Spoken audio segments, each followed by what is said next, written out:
Load up on guns, bring your friends, fun to lose and to pretend she's overborn, self-assured, no, no, a dirty word. Hello, hello, hello, hello, hello, hello,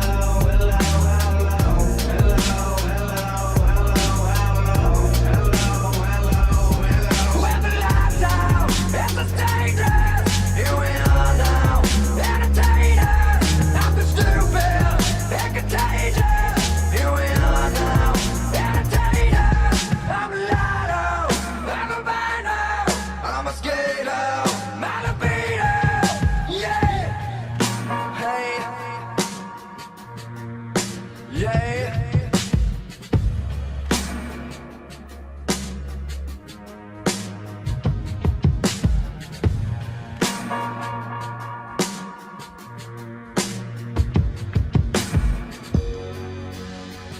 wasn't what I do best, and for this gift I feel blessed. A little through has always been, always will till the end.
Yeah, just what it is, so yeah, yes, it makes me smile. I found it hard, was hard to find, well, whatever, never mind.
single room with 3 other individuals. One of them was a male, and the other 2? Well, the other 2 were females.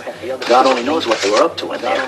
And furthermore, Susan, I wouldn't be the least bit surprised to learn that all 4 of them habitually smoke marijuana cigarettes. Smoke marijuana cigarettes. Smoke marijuana cigarettes.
And welcome to Mountain High Time. I finally figured out everything about this stuff. I've been trying to do shows, but it never lets me share the sound, and it takes a long time to cut, edit, upload videos so I could play it. I finally figured out how to work it. So here we go. We're going to see, what the rumors were all about. Let's see here. Let's go full screen with this right here. Hegseth orders rare, urgent meeting of hundreds of generals and admirals. Now, I'm sure you guys have seen a bunch of videos on this from some of the conspiracy theorists out there thinking, what does this mean? And they have a lot of reasons for it, and they might be right, but that's not what they're showing to the public. So let's watch what they're showing to the public. I can find it here.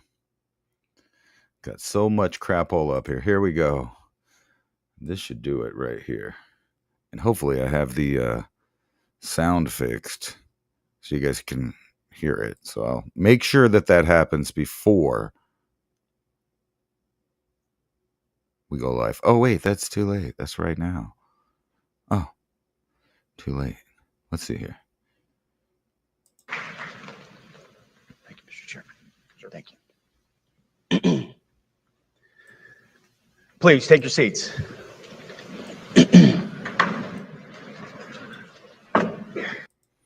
I'm already seated, sir. But let's arrange this so you guys can see this better. Here we go. I'll scoot over here. Now let's see what this guy has to say. Well, Mr. Chairman, the Joint Chiefs, Generals, Admirals, Commanders, Officers, Senior Enlisted, NCOs, Enlisted, and every member of our American military. Good morning. Good morning. Wait, I have an emergency. I don't have a lighter. So you're just going to have to bear with me while I time travel. All right, I'm back. I time traveled. I have my lighter and everything. I'm prepared. The 7 Ps.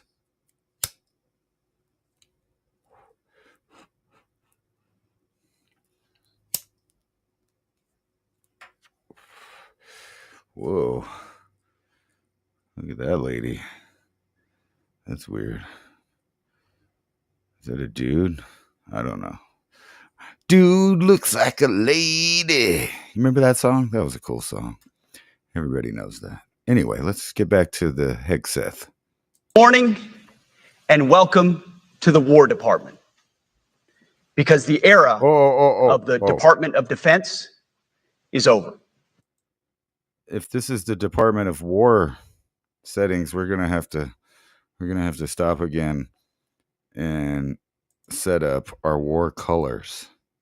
There we go. Now we can deal with the war on crime, or the war on drugs, or the war on terrorism, or the war on fucking everything. Let's see what it is.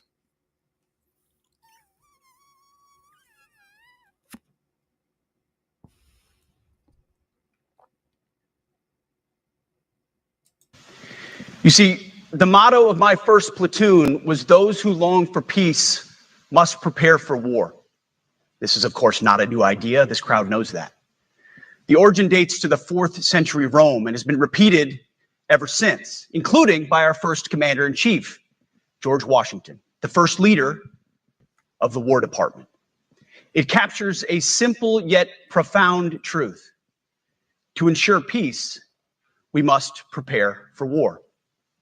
From this moment forward, the only mission of the newly restored Department of War is this: war fighting. Wow. You would hope so.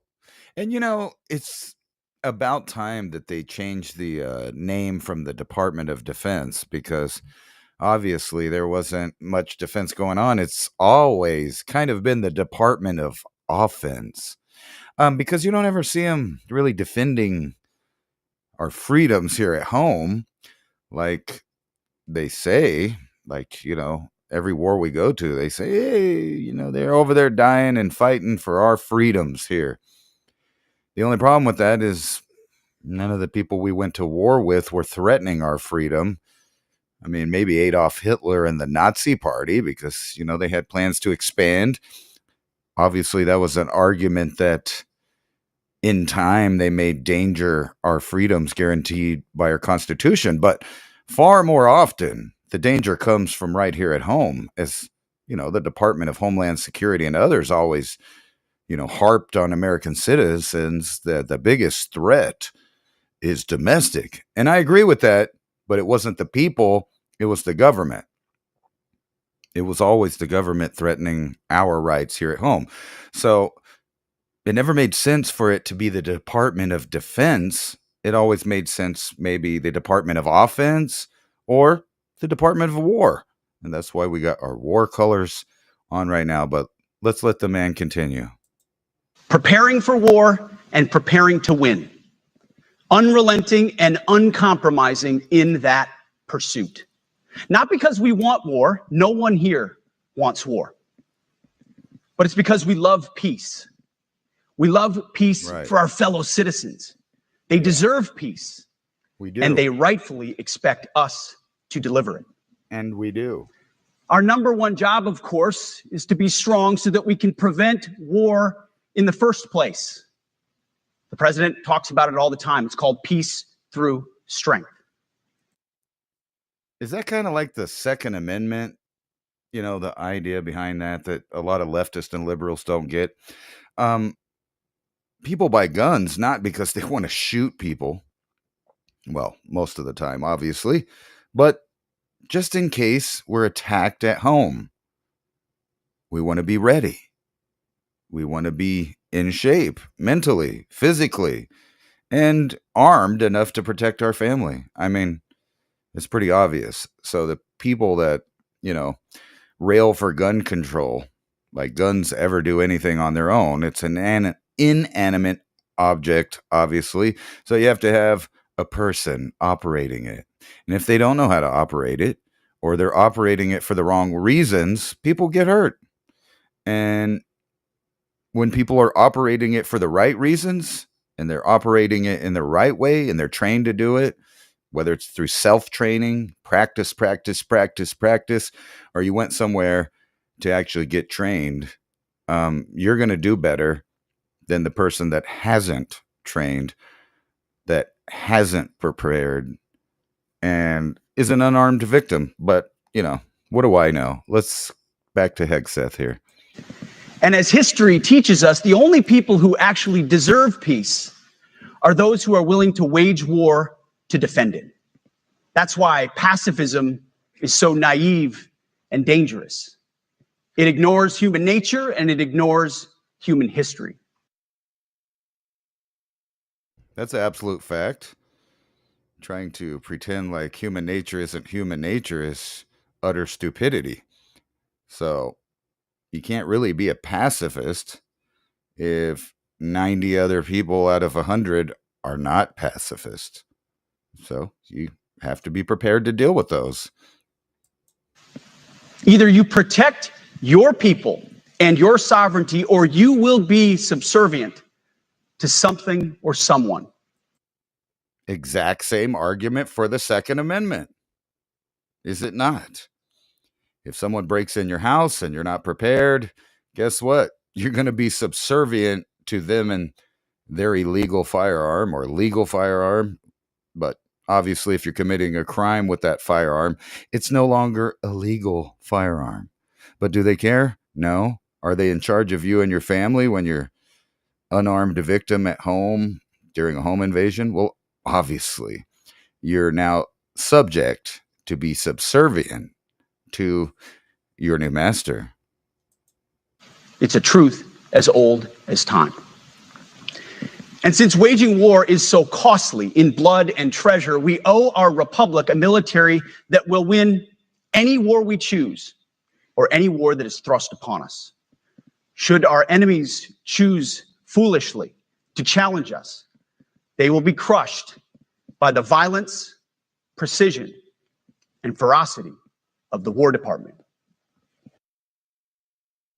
Now, I think it's refreshing to hear someone utter words like this. You know, when you see these politicians get up there after tragedies and they say things like they don't condone violence, or, you know, they don't believe that or agree that violence should be done. The main one's the condoning, this term that gets used by left and right. We don't condone violence. We don't condone violence, which is an absolute lie and is ignoring not only human history, but it's ignoring American history. Our country is founded on violence. Give me liberty or give me death. They didn't tell you who was going to be the death part, right? Give me liberty or give me death. So that saying could mean death to me or death to the tyrant, whichever you want to, clamp onto and relate to.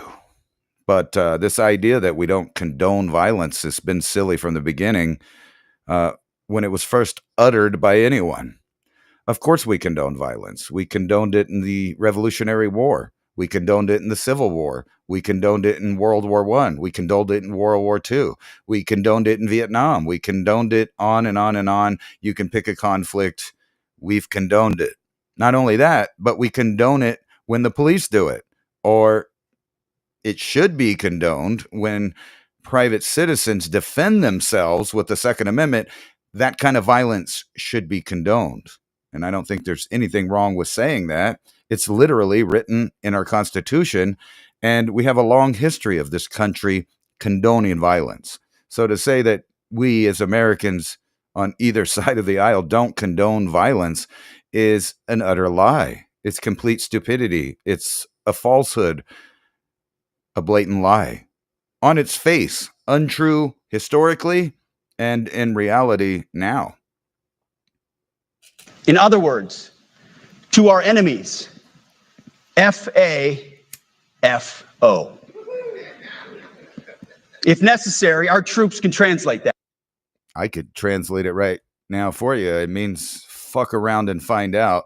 There's been a lot of fucking around and finding out all through human history. That for you. Another way to put it is peace through strength, brought to you by the warrior ethos. And we are restoring both. Good. As President Trump has said, and he's right, we have the strongest, most powerful, most lethal, and most prepared military on the planet. That is true, full stop. Nobody can touch us. It's not even close. This is true largely because of the historic investments that he made in his first term, and we will continue in this term. But it's also true because of the leaders in this room. and the incredible troops that you all lead. But the world, and as the chairman mentioned, our enemies get a vote. You feel it, I feel it. This is a moment of urgency, mounting urgency. Enemies gather, threats grow. There is no time for games. We must be prepared. If we're going to prevent and avoid war, we must prepare now. We are the strength part of peace through strength. And either we're ready to win or we are not. I don't know about you, but it kind of sounds like we might be preparing for war. Maybe I didn't understand what he said there, but it sounded like he said we better be ready for war. And not just in a hypothetical sense, but in a real, in-your-face, soon-to-be reality scenario. You see, this urgent moment, of course, requires more troops, more munitions, more drones, more Patriots, more submarines, more B-21 bombers.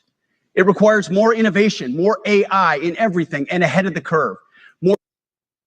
And we are somewhat ahead of the curve, as I've been reporting for a long time on Mountain High Time and on Civilization Cycle. Everything is going over to drones and AI. That will be the next major conflict that changes the way that we live. Will be a major conflict with drones, and not just abroad, but right here at home. So get prepared.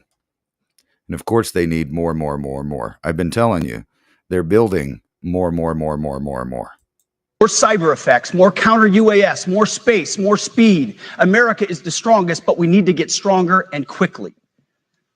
The time is now, and the cause is urgent. The moment requires restoring and refocusing our defense industrial base, our shipbuilding industry, and onshoring all critical components. It requires, as President Trump has done, getting our allies and partners to step up and share the burden. America cannot do everything. We cannot do everything.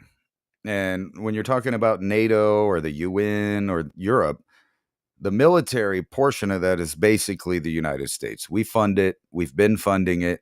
Matter of fact, the countries that are there really only have a choice of 2 weapons manufacturers, or 3 maybe now. You got China, Russia, and the United States. So Europe has been buying and has traditionally bought American-made war tools. So them paying their fair share, we're going to have a world war, right? We're not just going to pay for it ourselves, are we? No, of course not. They're going to get that money out of somebody. And if they want to be part of the world war or the new order of things, they're going to have to pay the check, or someone else is going to be coming to collect that check. Free world requires allies with real hard power, real military leadership, and real military capabilities. The War Department is tackling and prioritizing all of these things. And I'll be giving a speech next month that'll showcase the speed, innovation, and generational acquisition reforms we are undertaking urgently. Likewise, the nature of the threats we face in our hemisphere and in deterring China is another speech for another day, coming soon. Well, let's speak about it now. I've been talking about that, how they're redirecting our military forces to concentrate on the Western Hemisphere, where we live in the Americas, which also includes like a big portion of the Atlantic Ocean. It includes a big portion of the Pacific Ocean.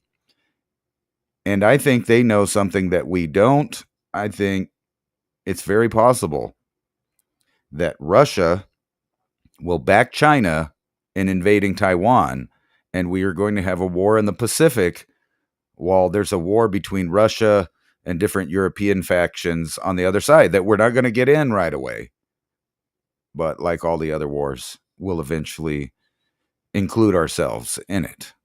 And he's talking about right there another speech, tightening up security and our war powers here in this hemisphere, the Western Hemisphere, and not abroad over in a European theater, Middle Eastern theater, or a Asia Pacific Theater on the Far East, but instead the Far West.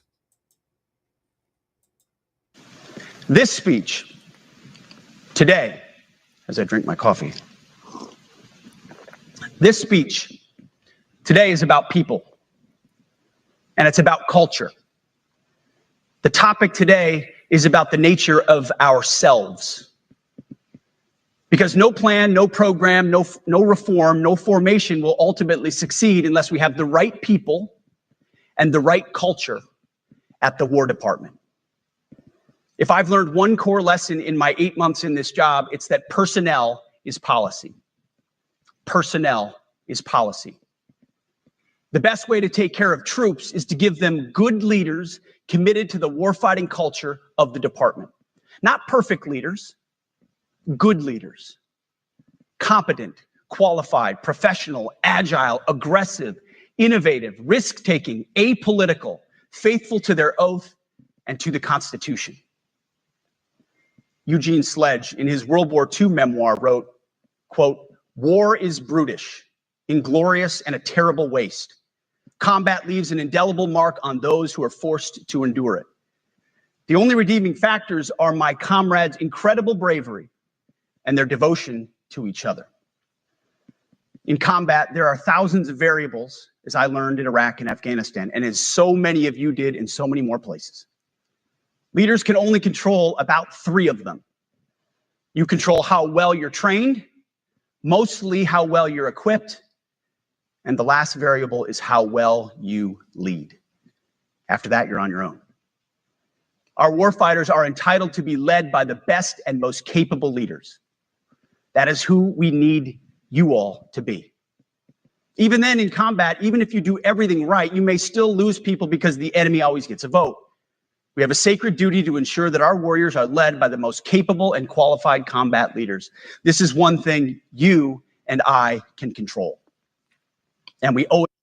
How are you going to do that if you have grown men playing dress up and pretending to be something that you can scientifically obviously prove that they're not, even though you don't need science to do that? You could see that with your own eyes, with your own deductive logic, that there are people out there that believe they are things that they're not. And a lot of them rose to the ranks of the military, to the top.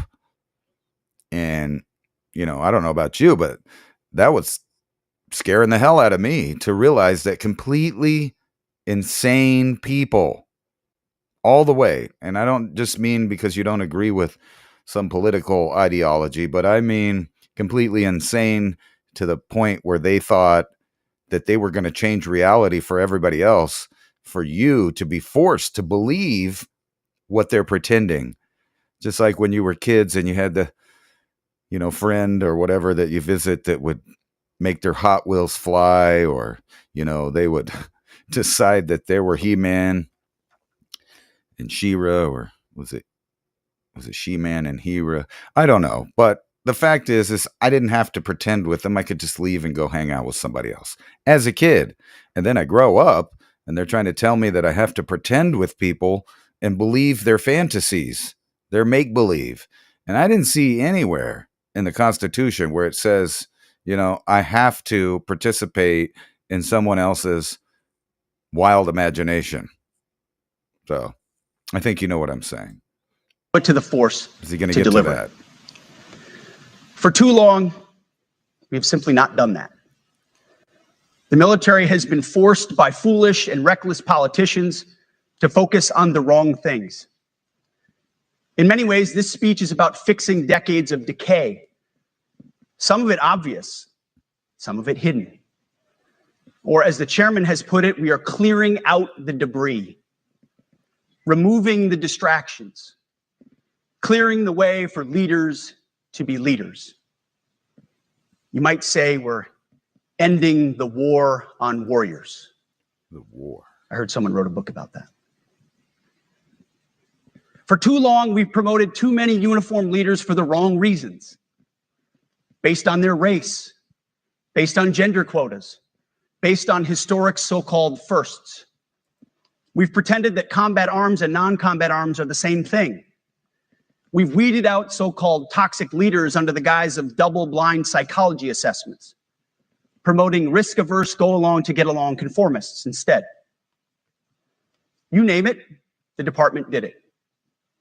Foolish and reckless political leaders set the wrong compass heading, and we lost our way. We became the woke department, but not anymore.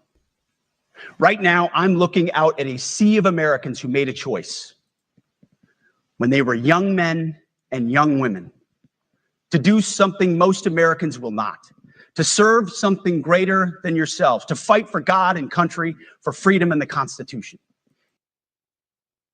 Damn, just 2 years ago, this would have been considered hate speech. Look at some of these guys' faces out there. Just that guy looks upset. The bald dude there, maybe he's just really tense. This guy, look at the faces on these guys. It looks like, some of them might be grinning and some of them are shocked. Can't believe what they're hearing. The woke is over. That's kind of what I was talking about a minute ago. Participating in delusion or fantasy or make-believe, pretend, and other of those things, none of them belonging at the head of our military. Obviously, we don't need people that are delusional. We need people that are real, that can see realities on the ground, or otherwise, how would you even wage war with another country that does recognize reality when you're in La La Land? It kind of reminds me of, like, what was his name? Baghdad Bob, that used to get on the TV. Just like the German forces would tell the Germans that they were winning the war when, they were about to get flattened. Baghdad Bob did the same thing. He went on Iraqi TV telling the Iraqi people they were smashing the Americans. We don't want to be that. We don't want to be the Baghdad Bob make-believe, pretend about things. You made a choice to serve when others did not, and I commend you. You are truly the best of America. But this does not mean, and this goes for all of us, that our path to this auditorium on this day was a straight line, or that the conditions of the formations we lead are where we want them to be. Well, it sure wasn't straight, was it? You love your country, and we love this uniform, which is why we must do better. We just have to be honest.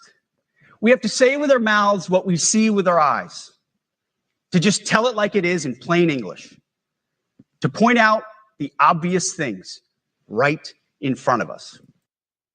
I don't know. It kind of sounds like my old grandpappy that went and fought the Nazis, or my other grandpappy that went and fought the Tojo. Both of them believed in, simple things like looking somebody in the eye when you talk to them, being trustworthy, making sure your word meant something, that if you promised something, you would try your damnedest to do it, or at least have a legitimate reason why you couldn't, and then you would make it up later and you would take the blame and take responsibility for your failures. And then this whole era of changing words around to mean things they didn't used to mean, or to come up with new phrases to describe things that they can't explain in plain English, is a bunch of craziness. And, I don't know about you, but like I said, I was raised by a whole nother generation that believed in saying what you mean and meaning what you say. But not only that, knowing what you're talking about, or being able to admit that you don't. And if you're just theorizing, you say, if, I think, maybe, could be, should, kind of like modern science articles, even though what they're saying, they're claiming is fact, and you should accept it as fact, despite using all of these we think, maybe, could be, possible, is possible. That's what leaders must do. We cannot go another day without directly addressing the plank in our own eye, without addressing the problems in our own commands and in our own formations. This administration has done a great deal from day one to remove the social justice, politically correct, and toxic ideological garbage that had infected our department, to Very toxic. rip out the politics. No more identity months, DEI offices, dudes in dresses. Dudes in dresses. I don't know if that's what you voted for. I can't vote. I didn't vote because I can't vote. But if that's what you voted for, that's what you're getting. No more dudes in dresses. No more climate change worship. No more division, distraction, or gender delusions. No more debris. As I've said before, and will say again, we are done with that shit.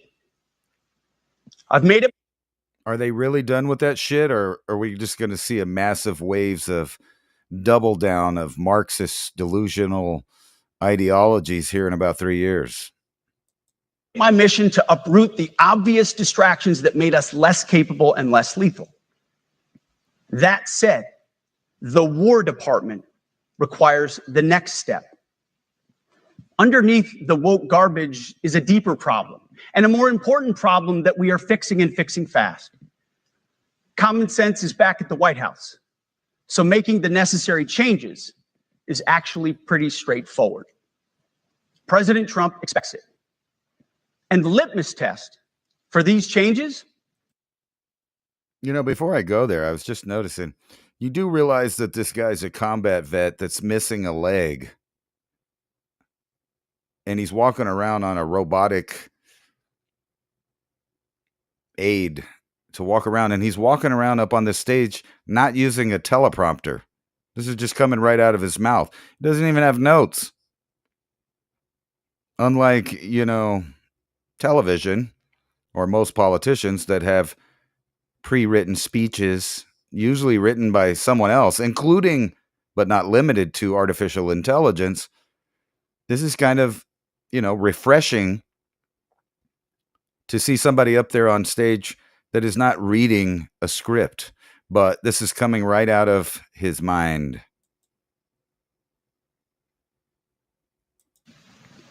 It's pretty simple. Would I want my eldest son, who is 15 years old, eventually joining the types of formations that we are currently wielding? If in any way the answer to that is no, or even yes, but, then we're doing something wrong. Because my son is no more important than any other American citizen who dons the cloth of our nation. He is no more important than your son. Hold on. This is what I want to see. These guys are in pain. Let's see if I can get it here. Than your son. All right, hold on. I messed it up. Formations that we are currently wielding. If in any way the answer to that is no, or even yes, but, then we're doing something wrong. Because my son Look at these scowls on these guys' faces. is no more important than. Look at that guy right there in the middle. He looks like he's riding a turtle right now. These guys, well, this guy back here looks like he's on Thorazine. But look at all the scowls. You don't see any smiles. Look, this guy looks upset. This guy's falling asleep. That dude is asleep.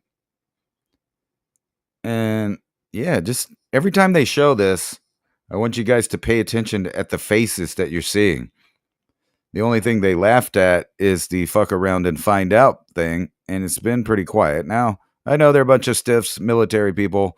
They're not going to jump up and start, clapping or acting like clowns or anything at every point. However, there seems to be people here that look a little upset. Maybe it's because they're worried because he knows they're talking about them specifically. Just saying. Any other American citizen who dons the cloth of our nation.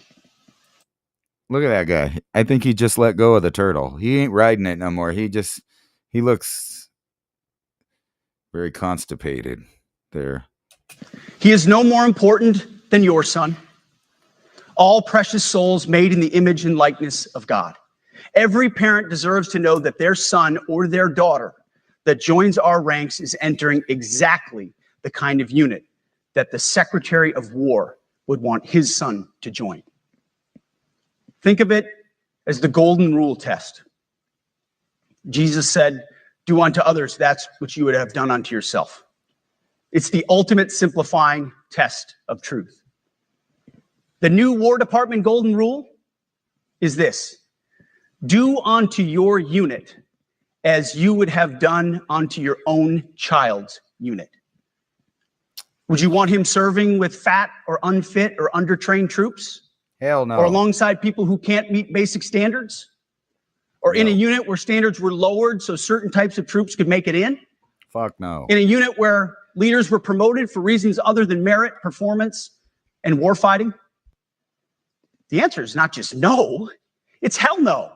No, it's fuck no. This means at the War Department, first and foremost, we must restore a ruthless, dispassionate, and common sense application of standards.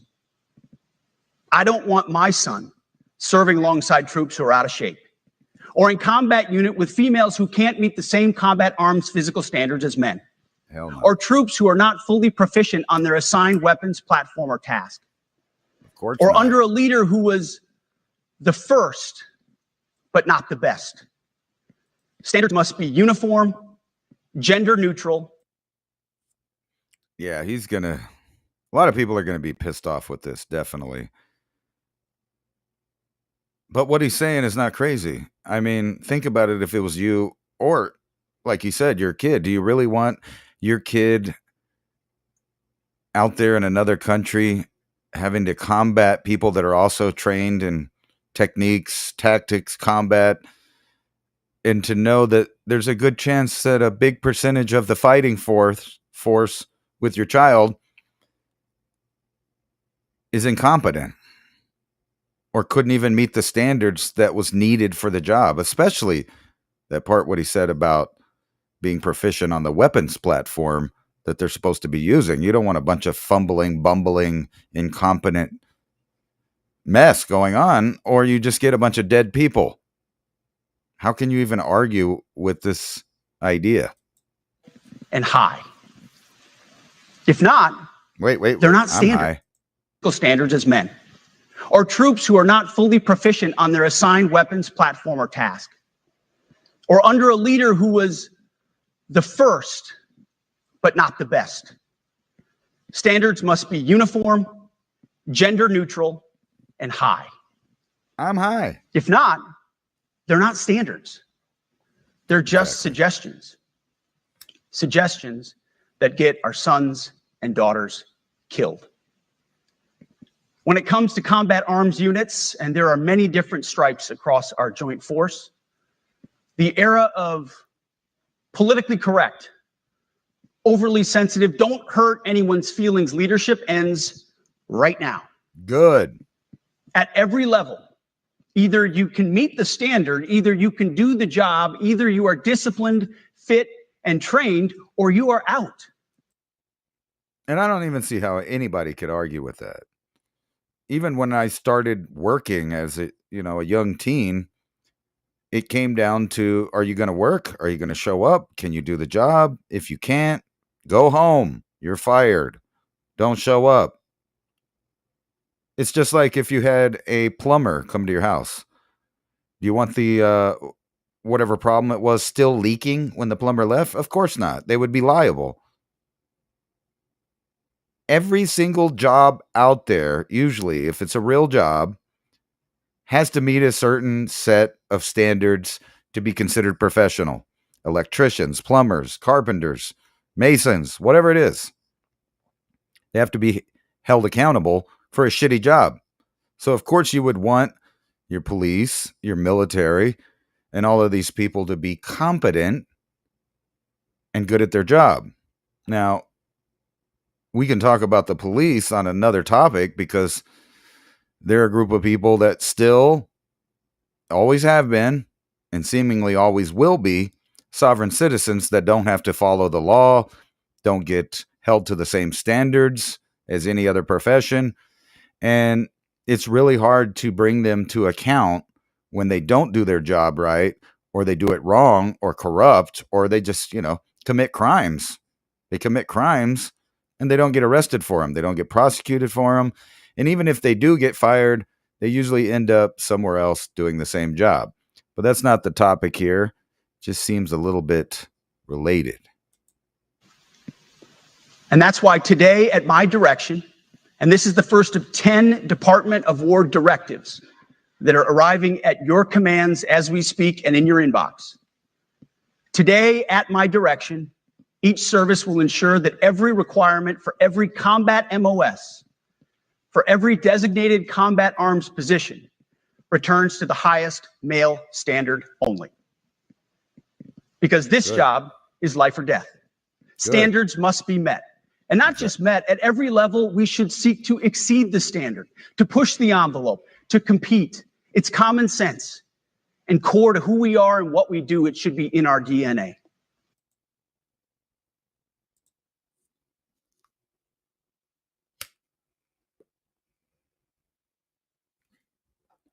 Talk about a breath of fresh air. And there are people, obviously, there's going to be tons of far leftists, people with, the identity politics people that are going to be really upset about everything he says. I bet by tomorrow afternoon, Wednesday night, there's going to be probably thousands, if not 100,000 articles talking about, how misogynistic, racist, or transphobic, Islamophobic, xenophobic. There's all the phobics, arachnophobia, all of it. I'm afraid of spiders. Okay, good job. Good for you. But there's going to be so many people offended by this, calling all kinds of names. There's going to be pundits and military experts saying, what does this guy know? Well, he's a combat vet, so he got to see it from the other end of the orders, which, in my opinion, knowing lots of combat vets and people in the military throughout my whole life, I trust them more than management for decision making on some things, obviously. And so now we have somebody that's from the inside, that's the order taker at the head. And I'm sure it ruffled a lot of feathers with a lot of older people that thought they should be or were going to get that job. But it wasn't them. It's not them. It's this guy. And he making sense to me, just common sense. Today, at my direction, we are also adding a combat field test for combat arms units that must be executable in any environment at any time and with combat equipment. These tests, they'll look familiar. They'll resemble the Army Expert Physical Fitness Assessment or the Marine Corps Combat Fitness Test. You mean no more fat people? I'm also directing that warfighters in combat jobs execute their service fitness test at a gender-neutral, age-normed male standard scored above 70%. Good. It all starts with physical fitness and appearance. If the Secretary of War can do regular, hard PT, so With can one every leg. member of our joint force. Frankly, With one leg, no less. it's tiring to look out at combat formations or really any formation and see fat troops. Likewise, it's completely unacceptable to see fat generals and admirals in the halls of the Pentagon and leading commands around the country and the world. It's a bad look. It is bad, and it's not who we are. So whether you're an airborne ranger or a chairborne ranger, a brand new private or a 4-star general, you need to meet the height and weight standards and pass your PT test. Good. And as the chairman said, yes, there is no PT test. But today, at my direction, every member of the joint force at every rank is required to take a PT test twice a year, Good. as well as meet height and weight requirements twice a year, every year of service. Also today, at my direction, every warrior across our joint force is required to do PT every duty day. Should be common sense. I mean, most units do that already. Yeah, I was going to say, as far as I know, that's the way it was forever. They had to do PT every day and take a physical fitness test twice a year to prove that they were doing what they were getting paid for, which is to stay in shape and be fight ready. That's what they get paid by the government for. That's why they make them do that. They took a job. It's just like any other job. They expect this, this, this, and this. Even if you went to IHOP, they would expect you to be there on time, wear their uniform, and do certain duties. It's no different if it's military. Of course, you would expect them to be able to do their duties and to wear their uniform and be clean and uniform, in shape, ready to go. Ready to go, yo. Otherwise, you shouldn't have signed up to be a soldier. But we're codifying it. And we're not talking like hot yoga and stretching. Real hard PT, either as a unit or as an individual. At every level, from the Joint Chiefs to everyone in this room to the youngest private, leaders set the standard. And so many of you do this already. Active, guard, and reserve. This shit just make me want to do some push-ups right now. I'm feeling a little lacking as a civilian. This also means grooming standards. No more beards, long hair, superficial individual expression. We're going to cut our hair, shave our beards, and adhere to standards. You mean I'm not going to see the painted nail, dyed hair, not wearing your cover Air Force and Army running around the town that I live in? Because I see that constantly. Actually, I've been seeing that probably since about 2008. I lived on Andrews Air Force Base for several years. And I would see that all the time. People with their clothes messed up, not wearing their cover outside, women with painted nails, weaves, dyed hair, makeup. You would see men fat, women fat. And you're sitting there thinking, if I'm a civilian and I'm depending on them, maybe I should just depend on myself. I mean, that doesn't give me, much hope.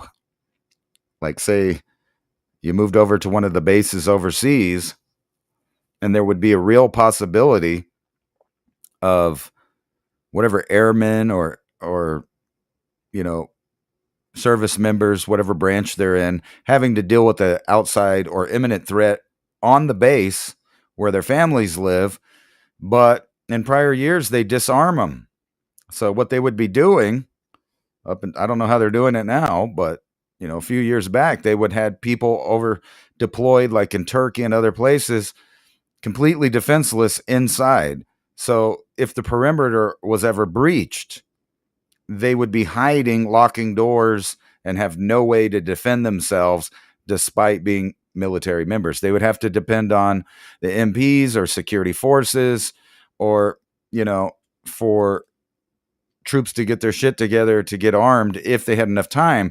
But if their perimeter was breached and people were already being, attacked and the lights were out, which happened several times at several bases. I know a lot of people know what I'm talking about. They're just sitting ducks in there waiting to find out if it fizzles out or, the security forces or MPs or whoever take care of it. Because it's like the broken windows theory of policing. It's like when you let the small stuff go, the big stuff eventually goes. So you have to address the small stuff. This is on duty in the field and in the rear. If you want a beard, you can join special forces. If not, then shave. We don't have a military full of Nordic pagans. But unfortunately, we have had leaders who either refuse to call BS and enforce standards, or leaders who felt like they were not allowed to enforce standards. Both are unacceptable. And that's why today, at my direction, the era of unprofessional appearance is over. No more beardos. The era of rampant and ridiculous shaving profiles is done. Simply put, if you do not meet the male-level physical standards for combat positions, cannot pass a PT test, or don't want to shave and look professional, it's time for a new position or a new profession. Amen. I sincerely appreciate the proactive efforts the secretaries have already taken in some of those areas, service secretaries. And these directives are intended to simply accelerate those efforts. On the topic of standards, allow me a few words to talk about toxic leaders. Upholding and demanding high standards is not toxic. Enforcing high standards, not toxic leadership. Leading warfighters toward the goals of high, gender-neutral, and uncompromising standards in order to forge a... Matter of fact, I think they should be able to get high. Speaking of that, on their time off, of course, not on duty, but when they get off and they go back to their barracks or whatever, they let them drink alcohol like fishes. They're drinking like fishes. I don't know if they're going to address that, but obviously they're not going to let them smoke the tweeds. However, it might be more beneficial than letting a bunch of young people go get drunk nonstop. But hey, if they get up and they do their PT, then cohesive...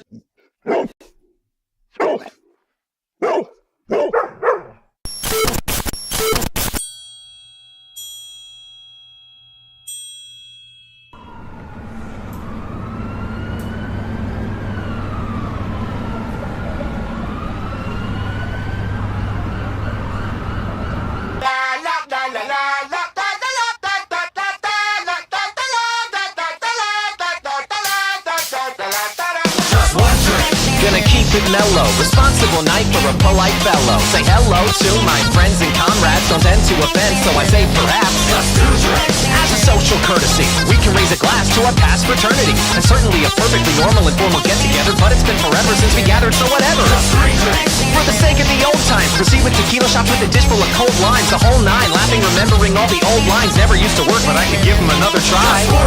You know, take the edge off. I've had a hard week, I deserve to get soft. Pick up another round as my friends depart, and they may not stick around, but I just got started.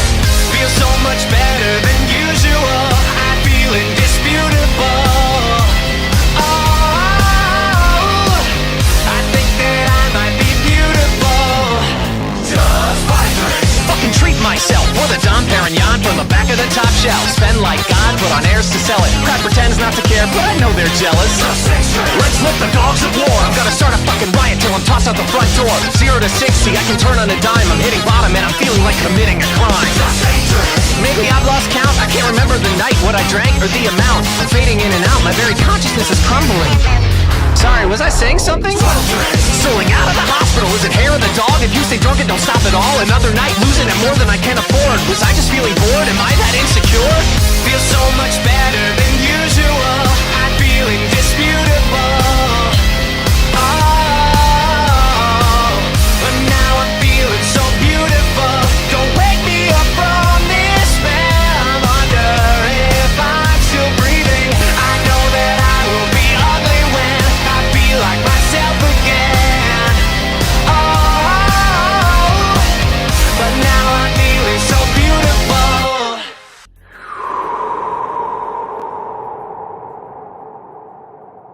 That's very dirty.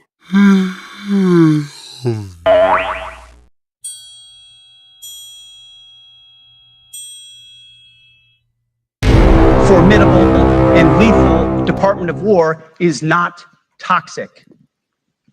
It is our duty, consistent with our constitutional oath. Real toxic leadership is endangering subordinates with low standards.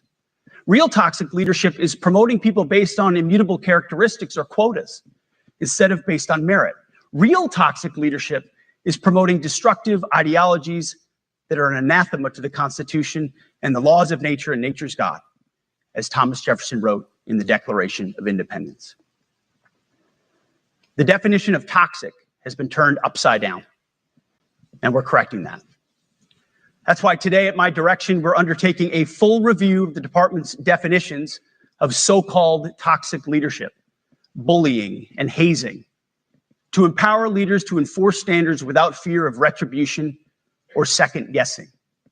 Of course, you can't do like nasty bullying and hazing. We're talking about words like bullying and hazing and toxic. They've been weaponized and bastardized inside our formations, undercutting commanders and NCOs. No more. Setting, achieving, and maintaining high standards is what you all do. And if that makes me toxic, then so be it. You Second. toxic fucker. Today, at our direction, we're ensuring that every service, every unit, every schoolhouse, and every form of professional military education conduct an immediate review of their standards. Now, we've done this in many places already, but today it goes across the entire Department of War. Any place where tried and true physical standards were altered, especially since 2015 when combat arms standards were changed to ensure females could qualify, must be returned to their original standard.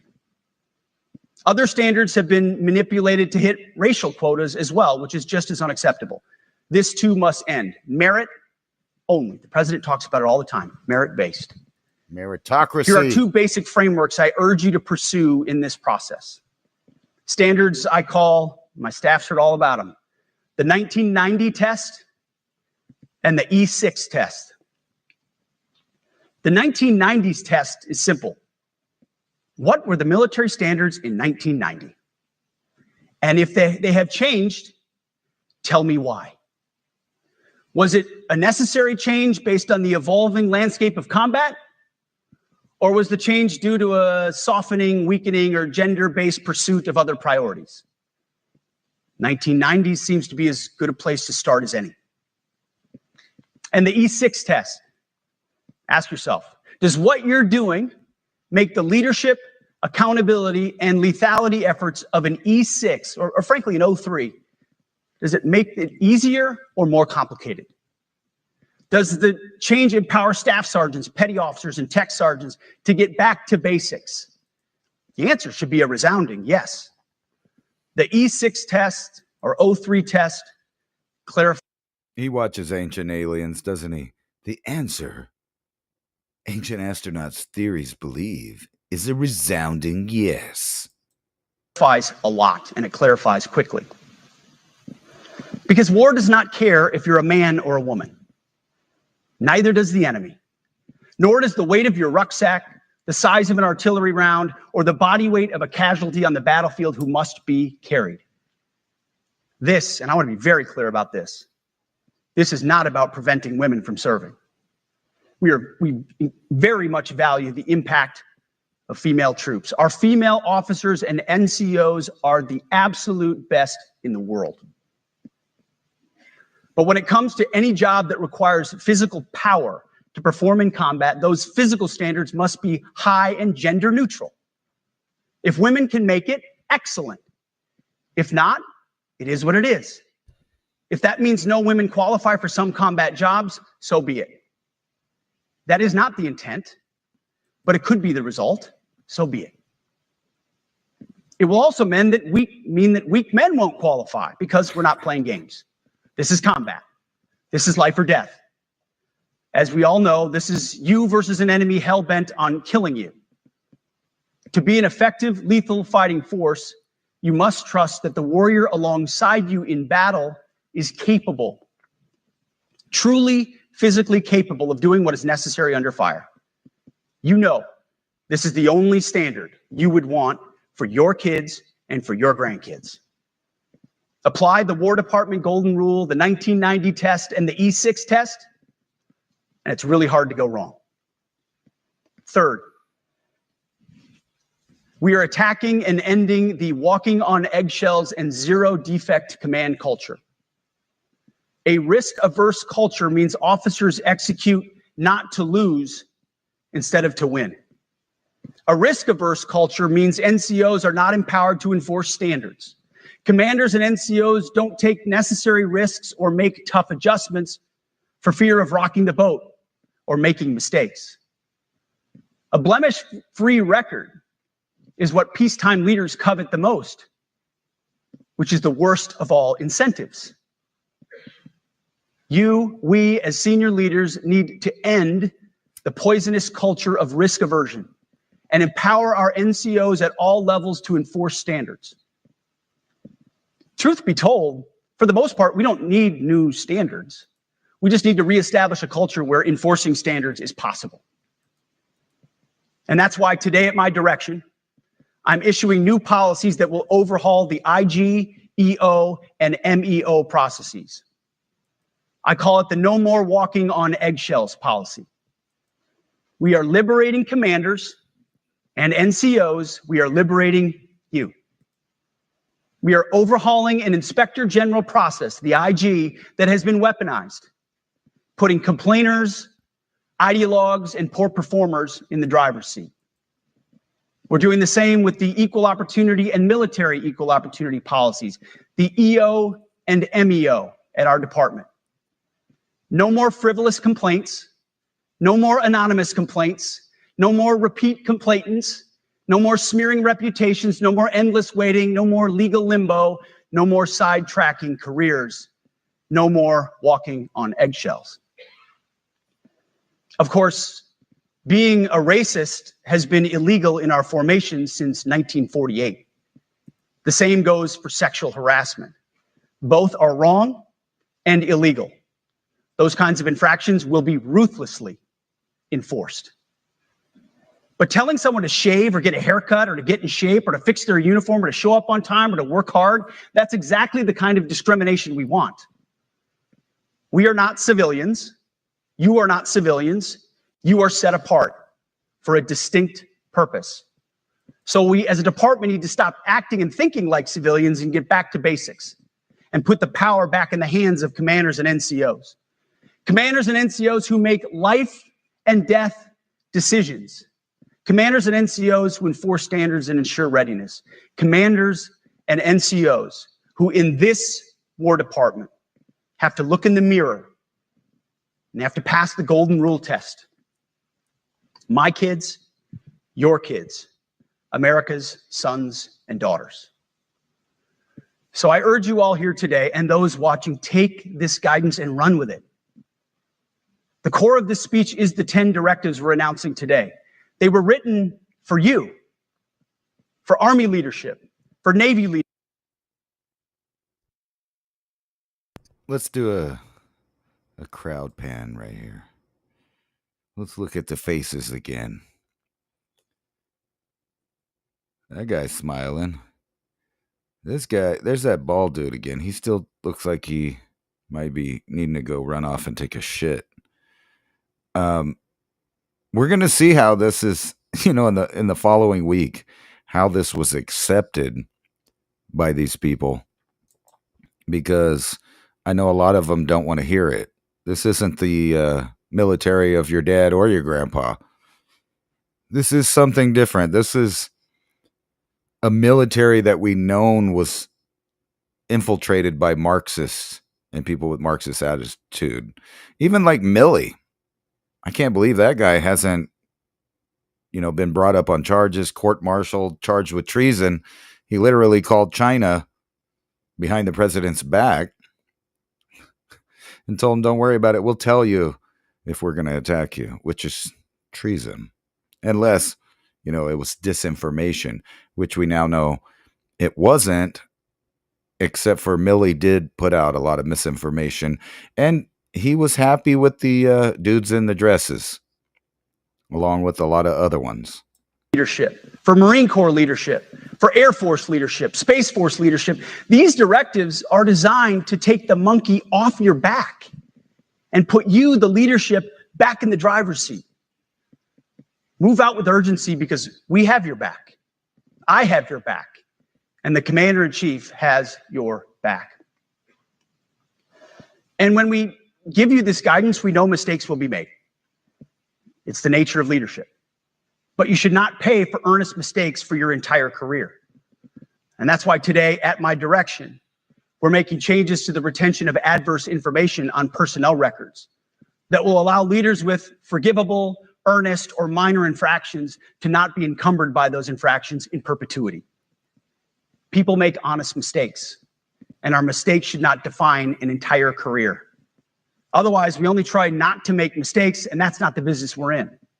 We need risk takers and aggressive leaders and a culture that supports you. Fourth, at the War Department, promotions across the Joint Force will be based on one thing: Merit. Colorblind, gender neutral, merit-based. The entire promotion process, including evaluations of warfighting capabilities, is being thoroughly re-examined. We've already done a lot in this area, but more changes are coming soon. We'll promote top performing officers and NCOs faster and get rid of poor performers more quickly. Evaluations, education, and field exercises will become real evaluations, not box checks, for every one of us at every level. These same reforms happened before World War II as well. General George Marshall and Secretary of War Henry Stimson did the same thing. And we won a world war because of it. As it happens, when he started the job, Chairman Kane gave me a frame and a photo to hang in my office. A matching frame and photo hangs in his. It's a photo of Marshall and Stimson preparing for World War II. Those two leaders famously kept the door open between their offices for the entirety of the war. They worked together, civilian and uniform, every single day. Chairman Kane and I do the same. There is no daylight between us. Our doors are always open. Our job together is to ensure our military is led by the very best, ready to answer the nation's call. Fifth, as you have seen, and the media has obsessed over, I have fired a number of senior officers since taking over. Which ones? The previous chairman, other members of the Joint Chiefs, combatant commanders, and other commanders. The rationale for me has been straightforward. It's nearly impossible to change a culture with the same people who helped create or even benefited from that culture, even if that culture was created by a previous president and previous secretary. My approach has been simple. When in doubt, assess the situation, follow your gut, and if it's the best for the military, make a change. I always thought it was one of my favorite rules. Not that, but every time I go to a place, I know this is sidetracking here, but anytime I go travel anywhere, I study the area. I not only look at, what people are saying there, I look at maps of the area, because it always goes back to the old adage, when in doubt, know your way out. We all serve at the pleasure of the president every single day. But in many ways, it's not their fault. It's not your fault. As foolish and reckless as the woke department was, those officers were following elected political leadership. An entire generation of generals and admirals were told that they must parrot the insane fallacy that, quote, our diversity is our strength. Of course, we know our unity is our strength. They had to put out dizzying DEI and LGBTQI plus statements. They were told females and males are the same thing, or that males who think they're females is totally normal. They were told that we need a green fleet and electric tanks. They were told to kick out Americans who refuse an emergency vaccine. They followed civilian policies set by foolish and reckless political leaders. They weren't foolish. These are Marxist people it's no accident. They knew what they were doing. They knew exactly what they were doing when they did all this. It was not only demoralization, but demoralization. Is that a word? I don't think that's a word, but you know what I mean. Making things totally immoral at the same time as demoralizing people, because they know that some things are crazy or wrong or whatever. But he's kind of framing it in a way like these guys, it's not their fault because they didn't know what they were doing. It was just foolish.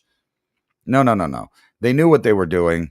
They were doing it on purpose. It was subversion, destruction of our way of life on purpose. At the behest of who? Well, there's lots of groups pushing for those ideals.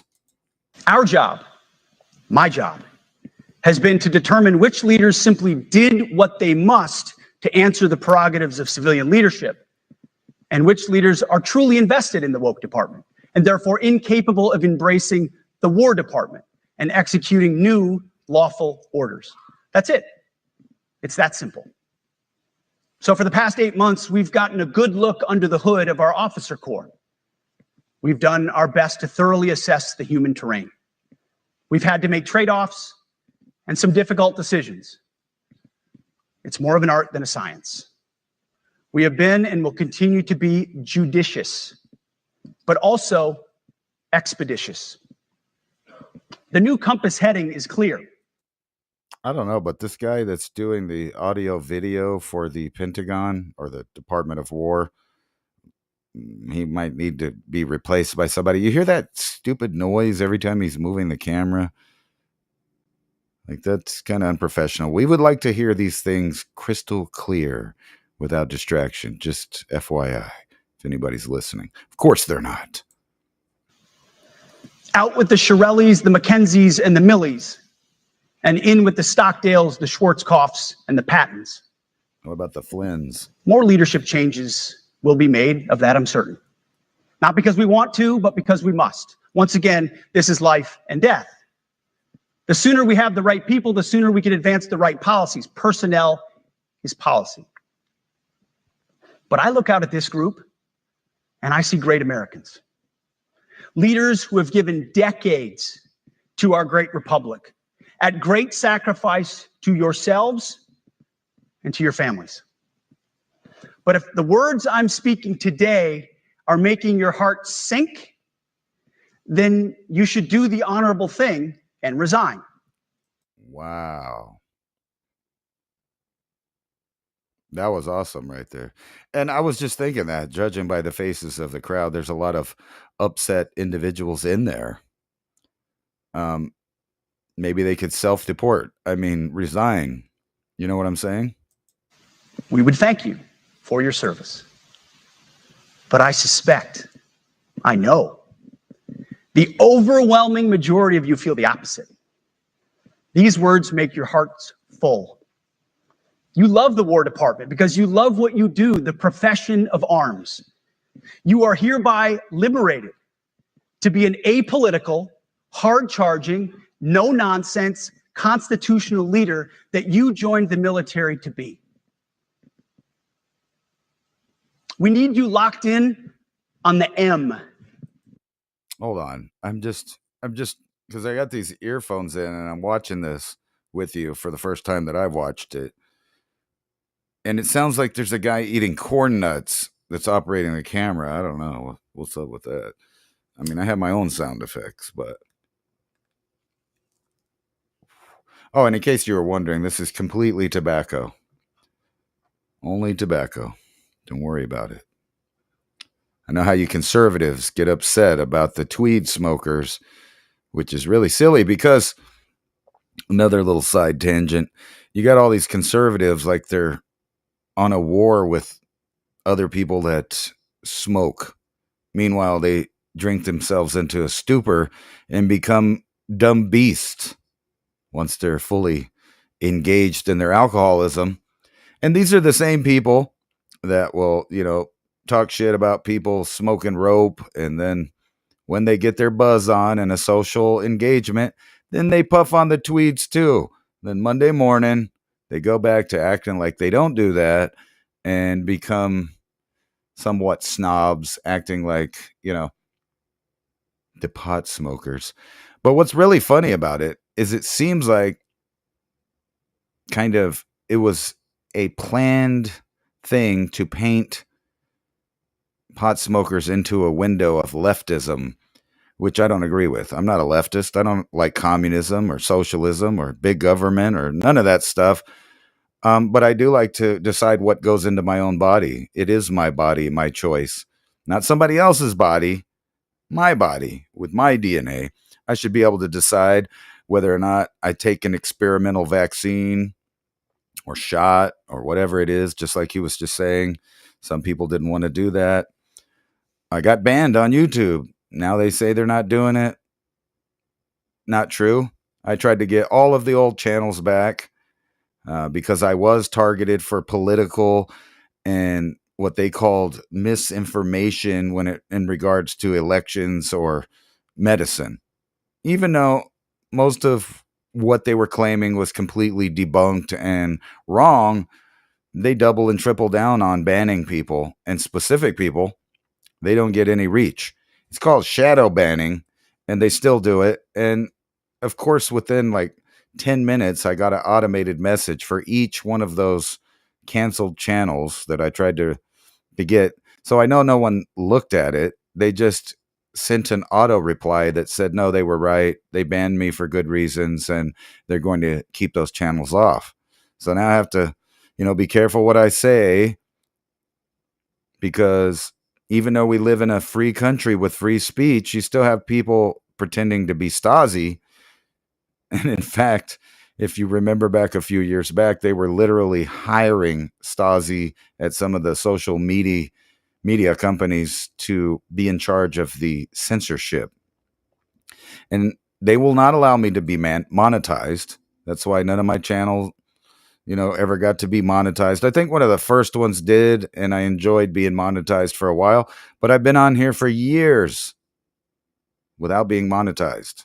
But now you can help out and go around YouTube that takes like 40% anyway, even if you were giving me those super chats. And I get it. People like to see their name up there on the screen. And, it's not about that for me. It's just, keeping the bills together, staying on air. That's what it's about for me. So I'm not worried about being monetized, but I do basically do this for free. So just a hint, you can YOLO mofos. You can buy me a coffee. You can scan that code, or you can PayPal a mofo. It's up to you. All my content's free. Hint, hint. No, I'm just joking. But anyway, back to our presentation. Not the D, the E, or the I, not the DEI or the DIE of dime. By that I mean the M, military, of the instruments of national power. We have entire departments across the government dedicated to diplomatic, informational, and economic lines of effort. We do the M. Nobody else does. And our GoFos need to master it in every domain and every scenario. No more distractions, no more political ideologies, no more debris. Now, of course, we're going to disagree at times. We would not be Americans if we didn't. Being a leader in a large organization like ours means having frank conversations and differences of opinion. You will win some arguments and you will lose some arguments. But when civilian leaders issue lawful orders, we execute. We are professionals in the profession of arms. Our entire constitutional system is predicated upon this understanding. Now, seems like a small thing, but it's not. This includes as well the behavior of our troops online. To that end, I want to thank and recognize the services for their new proactive social media policies. Use them. Anonymous, online, or keyboard complaining is not worthy of a warrior. It's cowardice masquerading as conscience. Anonymous, unit-level social media pages that trash commanders, demoralize troops, and undermine unit cohesion must not be tolerated. Again, O3s, E6s. Sixth, we must train and we must maintain. Any moment that we are not training on our mission or maintaining our equipment is a moment we are less prepared for preventing or winning the next war. That is why today, at my direction, we are drastically reducing the ridiculous amount of mandatory training that individuals and units must execute. We've already ended the most egregious.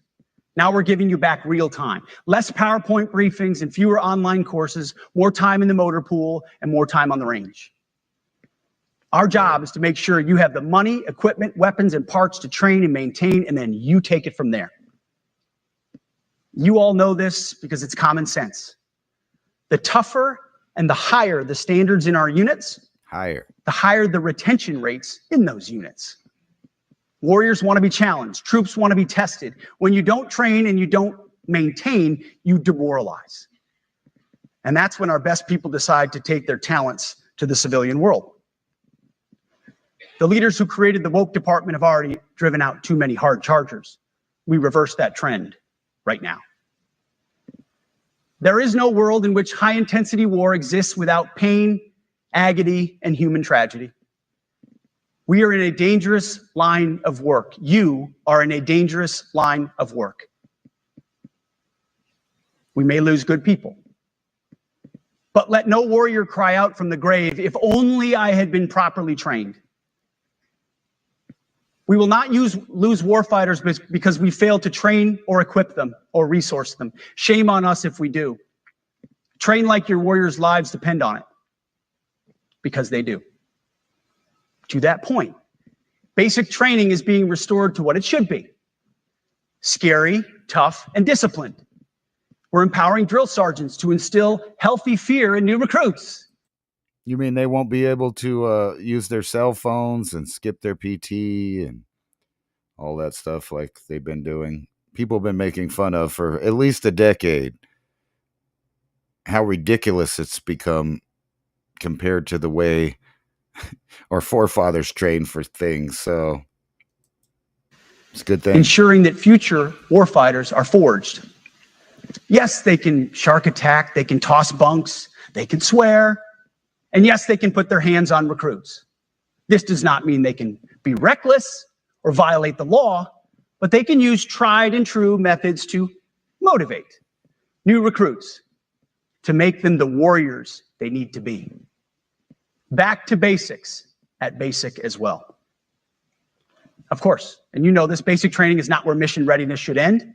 The nature of the evolving threat environment demands that everyone in every job must be ready to join the fight if needed. A core credo of the Marine Corps is every Marine a rifleman. It means that everyone, regardless of MOS, is proficient enough to engage an enemy threat at sea, in the air, or in a so-called rear area. We need to ensure that every member of our uniformed military maintains baseline proficiency in basic combat skills, especially because the next war, like the last, will likely not have a rear area.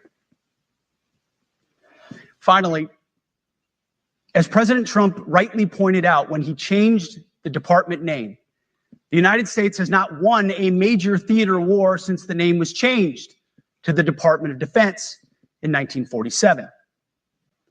One conflict stands out in stark contrast: the Gulf War. Why? Well, there's a number of reasons, but it was a limited mission with overwhelming force and a clear end state. But why did we execute and win the Gulf War the way we did in 1991? There's two overwhelming reasons. One was President Ronald Reagan's military buildup gave an overwhelming advantage. And two, military and Pentagon leadership had previous formative battlefield experiences. The men who led this department during the Gulf War were mostly combat veterans of the Vietnam War. They said never again to mission creep or nebulous end states. The same holds true today. Our civilian and military leadership is chock full of veterans from Iraq and Afghanistan who say never again to nation building and nebulous end states. This clear-eyed view, all the way in the White House, combined with President Trump's military buildup, postures us for future victories if, and we will, and when we embrace the War Department. And we must. We are preparing every day. We have to be prepared for war, not for defense. We're training warriors, not defenders. We fight wars to win, not to defend. Defense is something you do all the time. It's inherently reactionary and can lead to overuse, overreach, and mission creep. War is something you do sparingly, on our own terms, and with clear aims. We fight to win. We unleash overwhelming and punishing violence on the enemy. We also don't fight with stupid rules of engagement. We untie the hands of our warfighters to intimidate, demoralize, hunt, and kill the enemies of our country. No more politically correct and overbearing rules of engagement. Just common sense, maximum lethality, and authority for warfighters. That's all I ever wanted as a platoon leader. And it's all my E6 squad leaders ever wanted, back to that E6 rule. We let our leaders fight their formations, and then we have their back. It's very simple, yet incredibly powerful.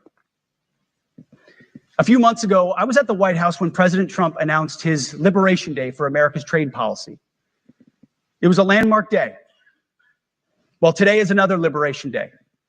The liberation of America's warriors, in name, in deed, and in authorities. You kill people and break things for a living. You are not politically correct and don't necessarily belong always in polite society. We are not an army of one. We are a joint force of millions of selfless Americans. We are warriors.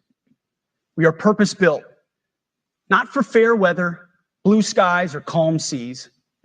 We were built to load up in the back of helicopters, 5 tons, or Zodiacs in the dead of night, in fair weather or foul, to go to dangerous places, to find those who would do our nation harm, and deliver justice on behalf of the American people in close and brutal combat if necessary. You are different. We fight not because we hate what's in front of us. We fight because we love what's behind us. You see, the Ivy League faculty lounges will never understand us, and that's okay, because they could never do what you do. The media will mischaracterize us, and that's okay, because deep down they know the reason they can do what they do is you. In this profession, you feel comfortable inside the violence so that our citizens can live peacefully.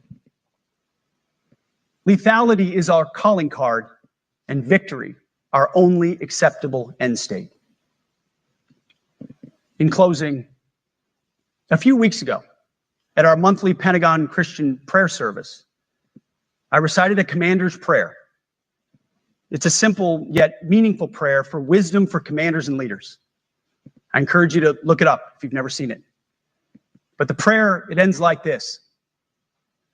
And most of all, Lord, please keep my soldiers safe. Lead them, guide them, protect them, watch over them. And as you gave all of yourself for me, help me give all of myself for them. And amen. I have prayed this prayer many times since I've had the privilege of being your secretary. And I will continue to pray this prayer for each of you as you command and lead our nation's finest. Go forth and do good things, hard things. President Trump has your back, and so do I. And you'll hear from him shortly.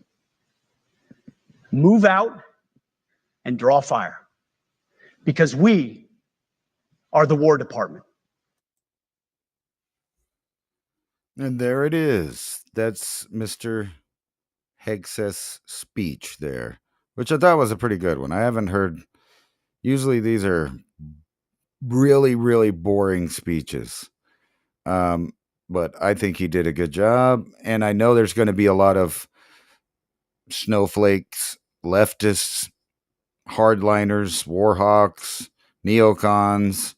The list goes on of people that are probably going to be upset at this guy for this speech, and especially because it's public. Now, to all the conspiracy theory people that thought this was about something more, it might be, because you have no idea what wasn't televised and what kind of meetings kind of happened in the background.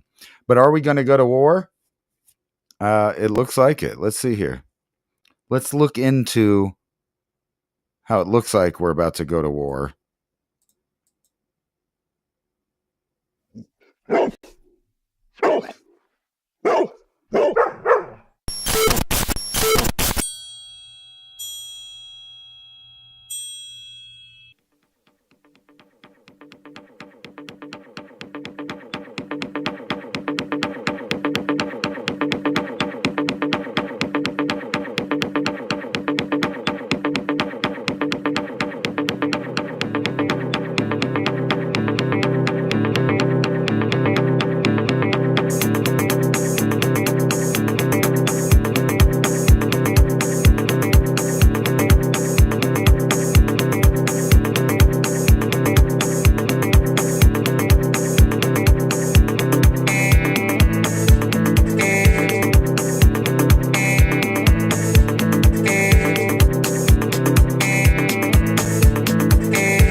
audience to give. Press me personality. Still a transfixed me. Electric sheep and dreaming of your face. Enjoy you from the chemical comfort of America. Come on, come on, into 1984. Yeah, 3, 2, 1. Lights, camera, transaction. Lights, camera, transaction.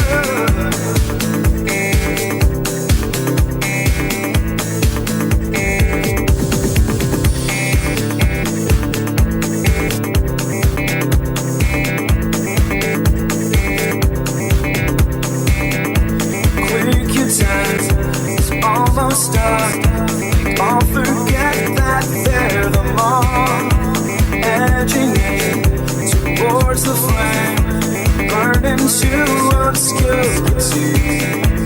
Still a transfixed me, electric sheep, dreaming up your face. Judge you from the carcass of comfort of America. Come on, to 1984.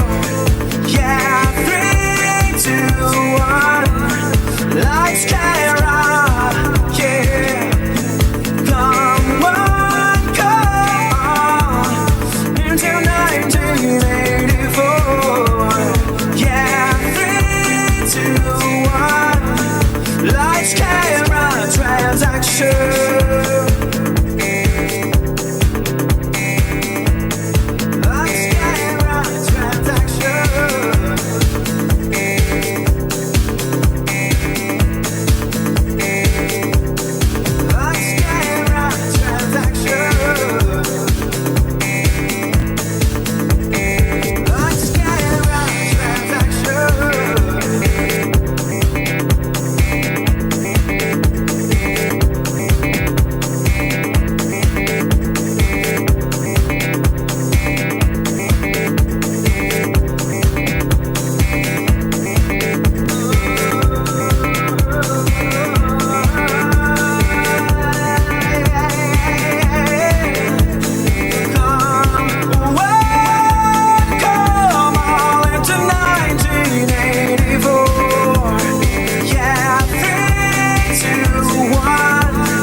That's very dirty.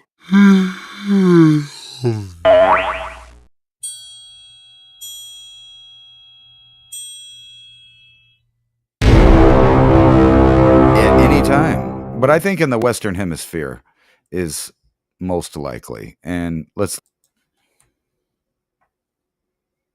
just check out some of the headlines that are kind of crazy. But obviously, they're trying to let us know. Get us prepared. It will happen. It's just a matter of time. When and what kind of war will it be? Will it be AI? Will it be kinetic with troops and robots and things like that? Or are we just going to skip to the end and go boom, boom, and get rid of a few cities and a large portion of the population in the aftermath? So this is a good one. Let's start on this one right here. It says AI fighter jets, cockroach spies inside the changing business of war. Russia's war on Ukraine changed the course of a generation of startups and investors that have applied a new business model to Europe's military buildup.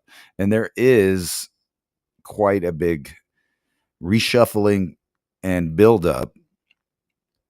Not to mention like 5 countries that have instituted the draft and started conscripting their citizens when they're not even at war yet. But this article here, let's see what it says. The trillions that governments around the globe are spending to prepare for a new era of high-tech warfare is more combustible world are transforming the way our modern nations equip their fighting forces.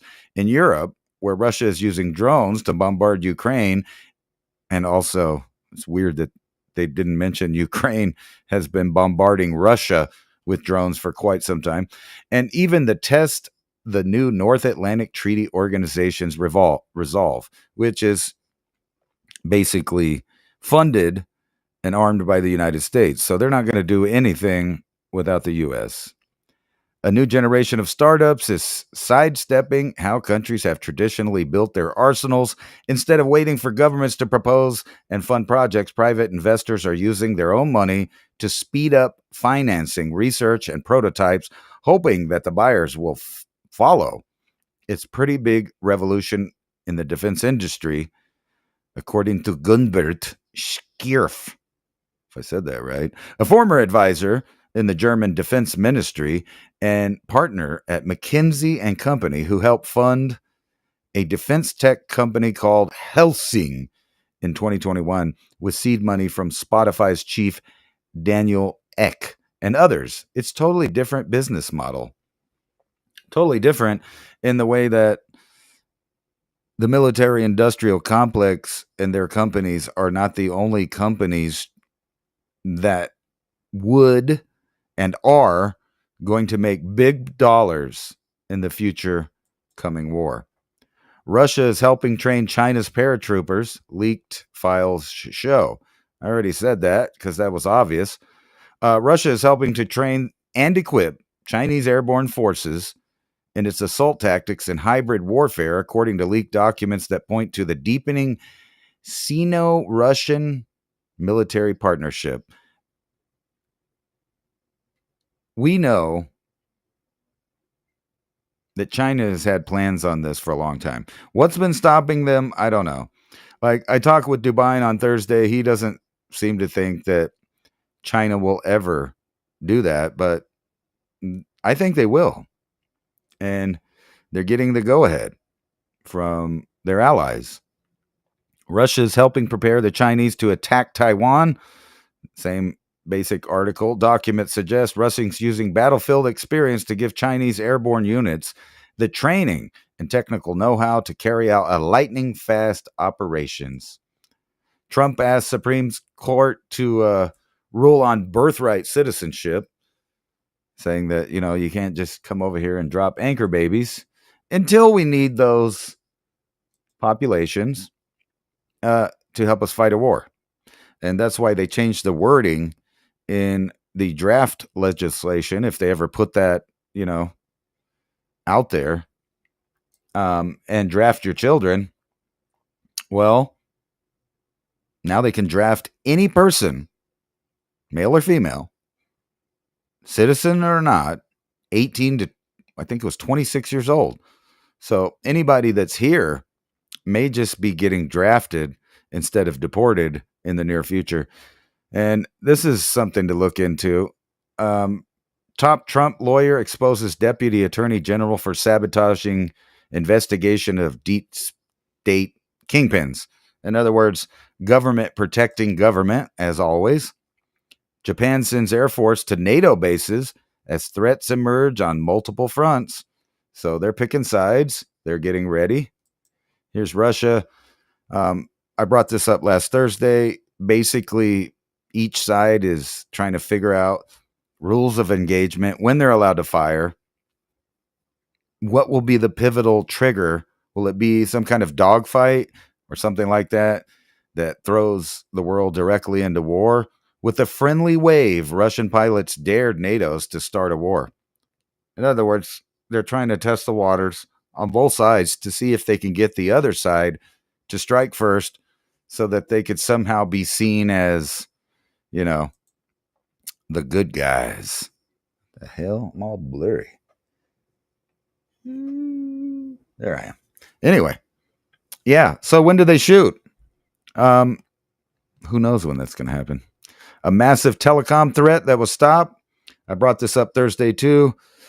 Basically, this was a demonstration that groups can shut down anything. Cyber attacks disrupting all the European airports. Here in the US, everything's falling apart too. Actually, let's skip the wrong one. Netanyahu tells UN that the war will continue amid the backlash, because they don't care. And then they got this new weird, thing going on where they're talking about they're going to have a international committee running the government of Gaza, maybe even led by this guy that says that he flips around in the morning. Here, let me expand that out so you can see it right here. Tony Blair, the guy that said that he gets up and flops around in the sun in the morning light.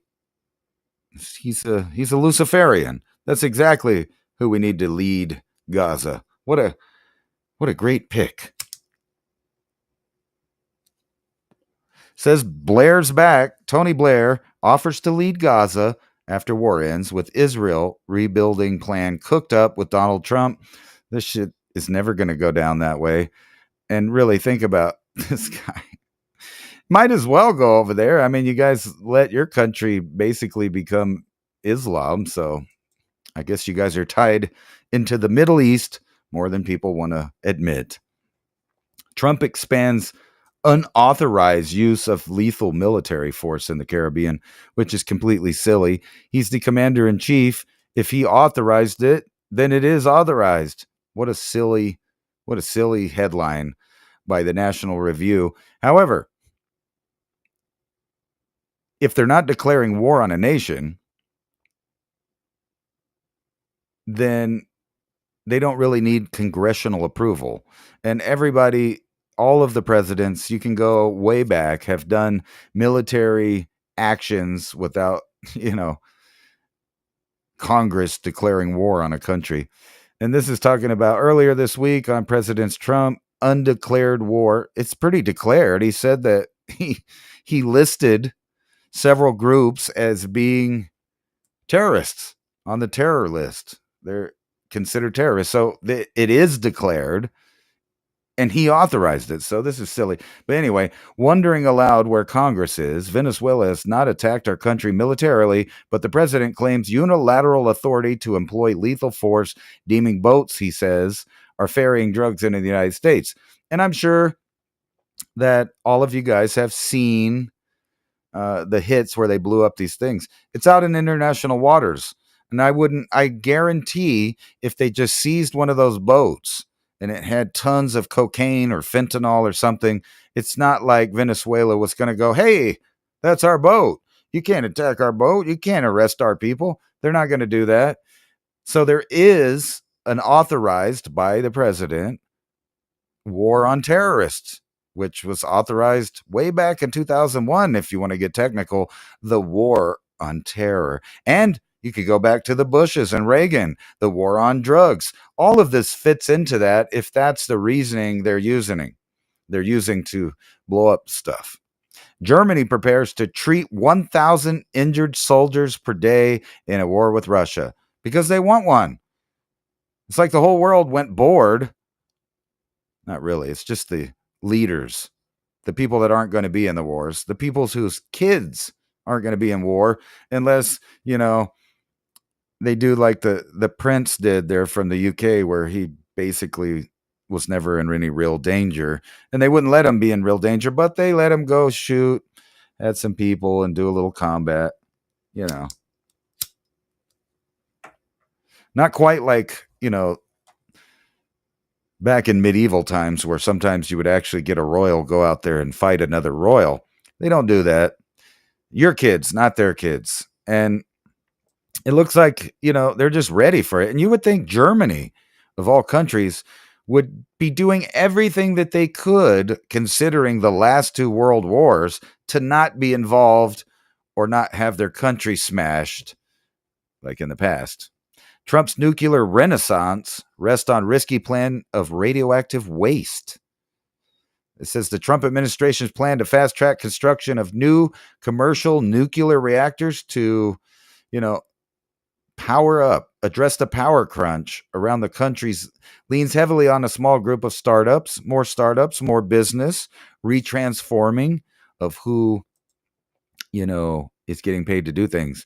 That effort is already underway with a company called Oklo announcing this month that they will spend $1.7 billion to build an advanced fuel center made up of shiny futuristic buildings on a Tennessee plot where uranium was enriched for the Manhattan Project more than 80 years ago. Good, maybe they should use all that stuff. Who knows? And this is something I've been telling you guys for a long time right here. What's going to happen? The increase of drones to do everyday policing. Now, precedent was set a long time ago when they sent the Air Force loaned a Predator drone to local law enforcement to fly over and do reconnaissance on this ranch that they were having a standoff on, if you know what I'm talking about. But now we got MQ-9 Predator drones flying over anti-ICE protests in Los Angeles. And I don't necessarily have a problem with this, but I think that these cities or federal law enforcement, not the military, should be using their own drones if they want to do this, instead of setting up, which I think has nothing to do really with ejecting people, but setting up an inside military apparatus to deal with war in the Western Hemisphere. And like I said, we really don't know what was behind the scenes. All we got to see is this speech on the end of the woke, the Department of Woke, and the birth of the Department of War. And what would a Department of War do other than go to war? Hegseth orders rare urgent meeting of hundreds of generals and admirals. Now, I would think that there was probably some private meetings in the background with generals, maybe of different sizes, maybe 100 here, 300 there, talking about war plans and what they're going to do. And what better cover than something that's completely true, that's not fake. So they did have that. You just watched it. We watched this whole speech. So that meeting was about that, and I think they're serious about that. However, they probably had more meetings on other topics, obviously, and that was a good cover for them to all meet up in case of planning for future war. U.S. Navy puts on a light show with 7,500-mile thermonuclear weapons test. Multiple Trident II D5 ballistic missiles were fired off the coast of Florida and into the Atlantic. The U.S. Navy has launched multiple Trident II D5 ballistic missiles off the coast of Florida and into the Atlantic into the latest test of a system that can deliver thermonuclear warheads thousands of miles away. So really nothing new. We've been able to send nukes, not just us, but China, Russia, everybody, with pretty good, accuracy and distance to get over any place in the world with MIRVs, which are those warheads that separate into, like 10 or maybe 15 warheads, which is unstoppable. So they could hit the entire East Coast really with one of China's, big ballistic missiles, or Russia's. Either one of them could cause devastation with just one missile. So you can imagine what would happen if they sent up 10, 20, 30, 50. And if you check out Joel Skousen's strategic relocation, I don't have it right offhand, but there was a map in there that showed the whole U.S., and there was two scenarios on it, a 500 warhead scenario and a 2,000 warhead scenario. But either scenario, it's lights out, and everything that you would think is modern civilization would be over. It would be over. Not for the continuity of government. They're going to be in their bunkers. There'll be a period of time, and then it'll be safe to come out. And, people think that the world's going to end. And I brought this up many times. There's been 2,000 plus, like 2,100 something nuclear warhead tests already detonated on the earth, and we're still here. Those were in the ground. Those were above ground. They were in the ocean. They were in the air. Now, they weren't in populated areas, except for 2 of them. But all of the other ones went off, and we didn't have, massive fallout or any of these things. There was some fallout, and there's some places that are radioactive, but the world didn't end. It kept rolling. Matter of fact, most people didn't even know it was happening in the background. So they could pop off 10, 15, 20 nukes, get rid of several cities, and that would be the end of civilization as we know it, but not the end of civilization. As a matter of fact, in 10 to 50 years, things would be rolling along like if they never even had that war. So right here, F-35s and Reaper drones join huge naval fleet patrolling the Caribbean. Now, I wouldn't really be worried about much until you see large fleets roaming the Pacific on our west coast. And then you'll know that they're ready for conflict. Or even around the Panama Canal, which is, I think, what this Caribbean stuff is more about, is getting rid of unfriendly countries near the Panama Canal and straightening out a Western New World Order alliance, because I think they're going to put the war over here in our backyard. Russia helping Chinese military. We kind of covered that. Preparing for Taiwan invasion. And then what's this one? All right. I think that's all. I mean, I could go on and on about the military preparing strikes inside Venezuela. Drugs, they say. But once you start doing this, it creates blowback. Little Juan, that had nothing to do with the cartel or the drug traffickers or the human traffickers or whatever they're targeting. Little Juan had nothing to do with it. Little Juan had 16 cousins. 16 cousins that are mad that Little Juan was collateral damage, which creates blowback, which creates more attacks on not really the military, but probably civilian targets. And if we continue this, and it spreads into Mexico, which I think it will eventually, sometime now between, I'm going to say 5 years, maybe 10. They like to stretch these things out so that, people don't get too worked up about them and they get used to it through incrementalism. But eventually they're going to be targeting things in Mexico. And when that happens, little Juan from Mexico, little Enrique, is going to have a big family and they're going to be upset.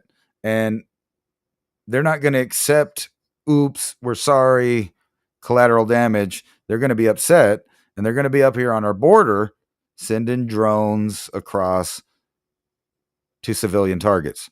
And that may be why we just set up this military zone from Texas, New Mexico, Arizona, in preparation for this. Matter of fact, the last time I went to El Paso, I saw them out there exercising with their artillery, tanks, water trucks, etc. They had them all lined up in a defensive perimeter exercise, which could easily move down to the border and be there instead of, 80 miles inland from the border. But they're definitely working on these scenarios.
very dirty.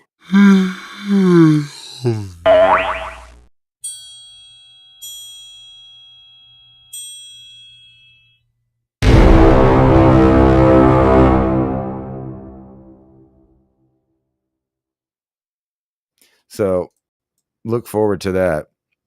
Everybody not talking about the comet anymore because they figured out it was just a strange comet, or will it get weird again? I don't know. But let's look at some weird, funny news before I get off here. Where was it? Let me find it here. If I can find it. I lost the article. So I had them all mixed up. Now I wanted to bring this up Thursday, but we never got to it. Right here, let me put this out at a better thing so you guys can read it here. A delivery robot collided with a disabled man on LA streets. The aftermath is getting ugly. Now, this is just a microcosm of what's to come. Wait till drones are hitting planes, or AI planes are crashing into things, or even policing robots. You know, they put those policing R2D2 looking things out there not too long ago in San Francisco and LA, and people wiped shit on them and kicked them around and stuff. And, you know, people joke in New York about kicking the little robots around, but eventually it's going to be too costly to mess around with the drones that are delivering foods and other things, because they're going to make new laws to lock up people for impeding our infrastructure or delivery systems by messing with these. And then when they get that going, then they'll put out the robot police, the real ones that are armed, that have tasers, not unlike the Chinese ball that rolls around and stuns people and shoots out a net to capture them. I think what we'll do here is have robots with stun guns, pepper spray and stuff, and they'll just send the robots out to deal with, you know, like what the National Guard is dealing with now in Portland and other places where they're trying to get rid of stagnant cancer of crime. Now, I don't really agree on using troops for that purpose, but it would be essentially the same thing if you got a big federal task force or state policing agencies to do it. They're going to go out there in military gear and handle it. So it's kind of like, you know, beating a dead horse with the whole posse comitatus thing. That is a ship that sailed long ago when the federal government increased its policing powers and created all these things like the Department of Homeland Security.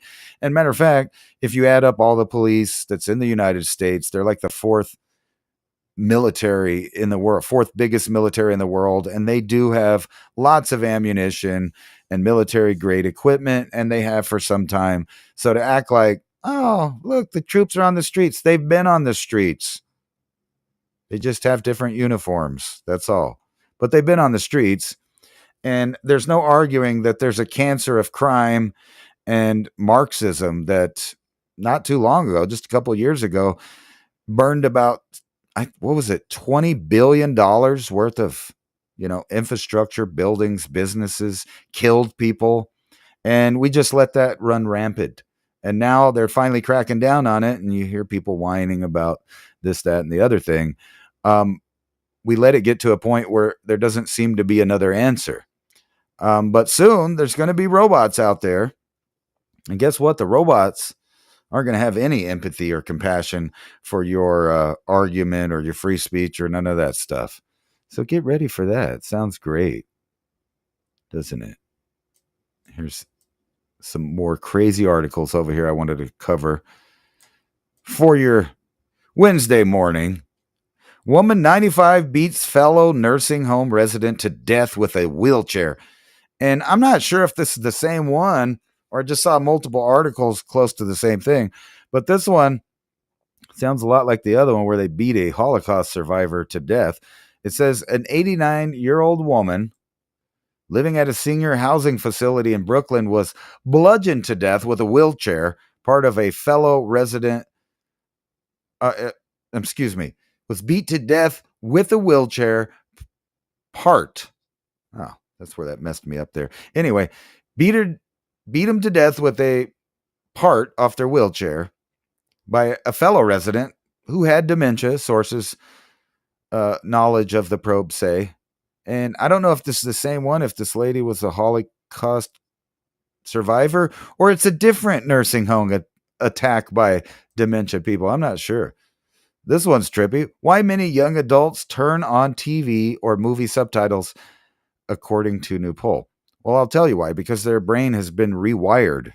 So they can't handle sitting down and watching a movie. They have to have multiple inputs. And when you have multiple inputs, you can't pay attention. So you need subtitles to look over and read what's going on because you can't hear it. Taylor Heen, 35, is often multitasking when she watches TV shows or movies at home. I'll be playing on the phone, loving on my animals, maybe cleaning up, picking up, she says, so she watches with the subtitles on. That way, I can kind of switch back and forth. In other words, she's not getting 100% of anything, which is like ADD to the max. And of course, you'd need subtitles to even get a little bit of it.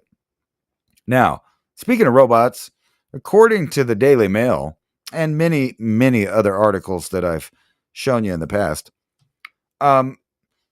welcome to the future. Sex and why every parent in America should be absolutely terrified. Sex bots, brothels, AIs that target your kid. It's all happening. So first came the multicolored people that wanted to, preach to your kids and read them books and groom them and make them like them because they don't reproduce. So they have to recruit to, build up their regiment of forces, so to speak. But yeah, this is becoming out of control in the world. This is Kokisha, one of the 15 sex dolls available at customers to the first immersive. You're going to immerse yourself in that robot. Fucking a toaster. Cyber brothel in Europe. And with all of this generation unable to, talk to, look people in the eye, mean what they say what they mean for the goldfish, this is going to be the direction that they take. And they're already doing it with AI. And, I brought that up Thursday. Let's see if I still have that article open. I believe I do. Hold on. Yeah, here it is. Psychiatric facilities are being bombarded by AI users that are losing their minds over, the emergence of an entirely new frontier of mental illness or mental health crises. And that's because they're losing their mind dealing with these AI. And AI are giving them, weird things that's going on. Like stuff I can't say. They're talking kids and older stuff into doing that stuff. Here's one. That guy. Here, let me make this bigger for you guys. You can see it here. That guy that was out there in the audience at the Kirk assassination that said he did it and seemed to have put in a distraction. That guy got busted not long after that of keeping graphic sexual photos of children on his phone. That makes sense, don't it? And look at this. I got naked so the police officer would understand my situation. Afghan demands to be sent home or he'll get naked every time. Because they're letting crazy people in everywhere. And here, while I light something, I just want you guys to watch this video.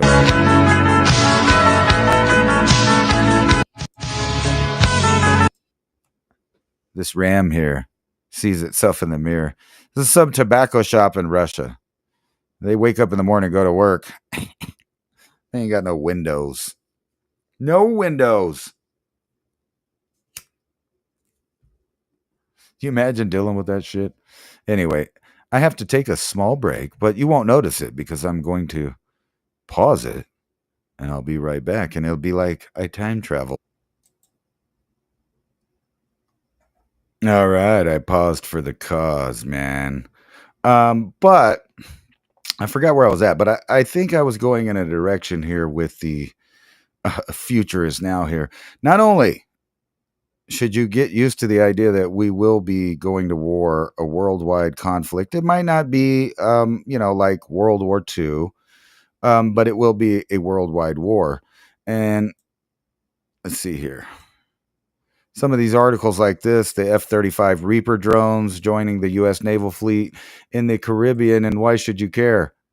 Because the entire system of humans is being taken over literally by robotics and AI. And some people joke and laugh it off and think that it's not happening, but it is happening in real time.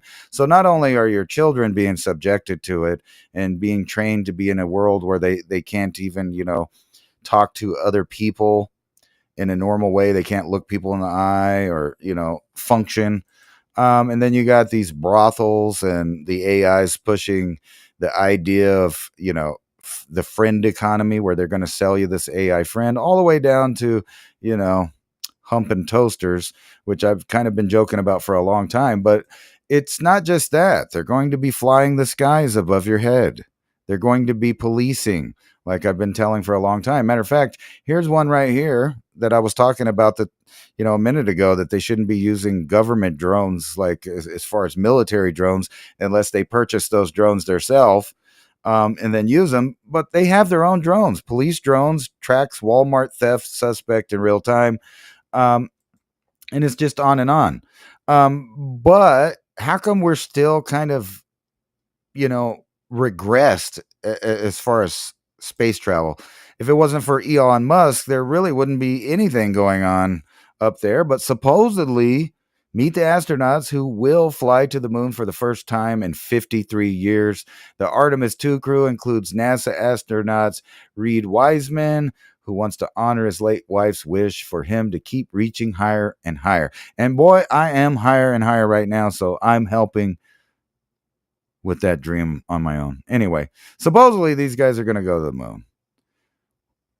I don't care about his wife. When are you guys going to the moon? 5 years after death, age 46, Wiseman is fulfilling his wife's wish for him to keep reaching higher by leading the humanity's return to the moon as commander of the NASA-led Artemis 2 mission.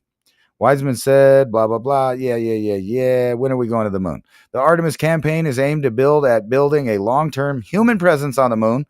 And if you remember the show, if you watched it on Civilization Cycle, when we had Greg Allison on, he was talking about how the Chinese may, build a kinetic weapon on the moon, basically like something like rods of God or dropping tungsten or shooting it off the moon, which is theorized that we probably have, and also our enemies have some kind of satellites that might be able to do that already. But a stationed permanent base on the moon would be kind of hard to deal with. So it looks like the Americans are also on the same trip, and they want to build a permanent, long-term human presence on the moon to serve as a stepping stone for the onward exploration of Mars. Artemis 2 will take a crew on the moon next year, allegedly, for the first time since NASA's alleged first lunar exploration program, Apollo, ended 53 years ago. So that'll be cool. Looking forward to the digital renderings of things that they look at. I'm just kidding. The sun is entering a new and unexpected active stage. I was trying to kind of get through this article the other night, but Devine thought I was talking about hail, Hail. And I don't think he even caught on that I was not talking about that, but instead was talking about the Hale cycle, Hale, which is something different right here. The Hale cycle right here. But anyway, when solar activity reached an all-time low in 2008, astronomers reasonably figured the sun was entering into a period of historical low activity. You couldn't tell that by the headlines in 2008 because they were busy trying to tell us that the world was burning up, and they've been trying to tell us that since. But new research published September 8th in the Astrophysical Journal Letters suggests that 2008 marked the beginning of a steady increase of solar activity. To be clear, this reversal extends beyond the well-known 11-year cycles the sun typically follows. Specifically, the researchers found that the slow uptick in many of the sun's key vitals, such as solar wind frequency and the strength of the magnetic field since 2008, all signs were pointing to the sun going into a prolonged phase of low activity. And we saw that. We saw low sunspots for years, several years. And let's see here. So it was a surprise to see the trend reverse. The sun is slowly waking up. Well, if you watch the Oppenheimer Ranch project, I don't think that was a surprise to you. The solar cycle, an approximate 11-year interval marked by the rise and fall of sunspot numbers, is well-documented phenomenon. The sun's magnetic field flips polarity every 11 years, returning it to its original state after completing 2 full solar cycles. This 22-year magnetic phase is also known as the Hale cycle, which we'll open up right here. Coronal holes during the solar maximum. An ultraviolet image of the sun showing a coronal hole, dark region. Anyway, sunspots were first seen by Galileo in the 18th century by Rudolf Wolff, concluded from his study of previous observations that there was a roughly 11-year cycle of activity. In 1919, the astronomer George Ellery Hale, Hale, found a new solar periodicity. The 22-year cycle, solar magnetic cycle, which is comprised of 2 11-year cycles, and today is referred to as the Hale cycle. The 11-year cycle, a complex dynamo processes in which the sun twisted magnetic fields flip into opposite direction as a result of the combination of the sun's differential rotation and the convection in its atmosphere. Then after a second cycle, the original polarity is recovered. The cycle is characterized by periodic changes in solar activity, such as the number of sunspots and active regions, assembling of loop magnetic structures, which are the things that blow off, and fuck up stuff. During the period of maximum activity, the number of sunspots reaches a maximum. The number of coronal holes provides another measure of activity, a coronal hole being a darker appearing region of colder gas on the surface of the sun. During maximum activity, coronal holes are found at low latitudes of the sun, with fewer of them at the polar regions. Energetic events on the sun, like eruptions, flares, and coronal mass ejections, peak at or near times of solar maximum. So, looks like we're headed into fun. And back to the robots. They're going to be everywhere. They're going to be driving you to the airport. Then you're going to get on another one. You're going to fly in the airport. But there's going to be increasing problems with this stuff. Companies fighting each other for political reasons, like this Microsoft disabled some cloud services used by Israel's defense ministry. And because I had like an ADHD person, this was not supposed to be in this group of headlines right here, but anyway, we'll cover it anyway since we're seeing it. 6 children, including an infant, locked up in Milwaukee storage unit, police. So some parents decided it was a good idea to live somewhere else and keep their kids locked in a storage building. And I see more and more and more and more and more of this stuff. And actually, me and Anna, we're going to start the R&R show back up. We're just trying to get a schedule because she does have a job. My son has a job.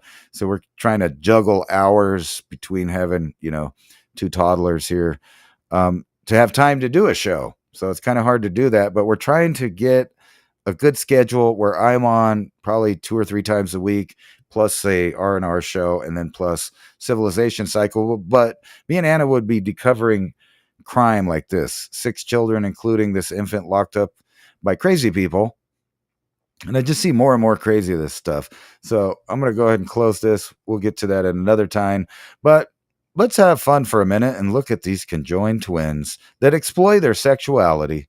Exploit or explore? I said it wrong, but whatever. 2 women have hit back at noisy critics saying people shouldn't need to know about their body parts to see them as human. Well, of course not. But the problem is people are human and they do see them as human. So, of course, they think about things like what goes where, how does it work, what do they do? I'd take them on a date if I wasn't already with somebody. They look like 2 lovely young ladies.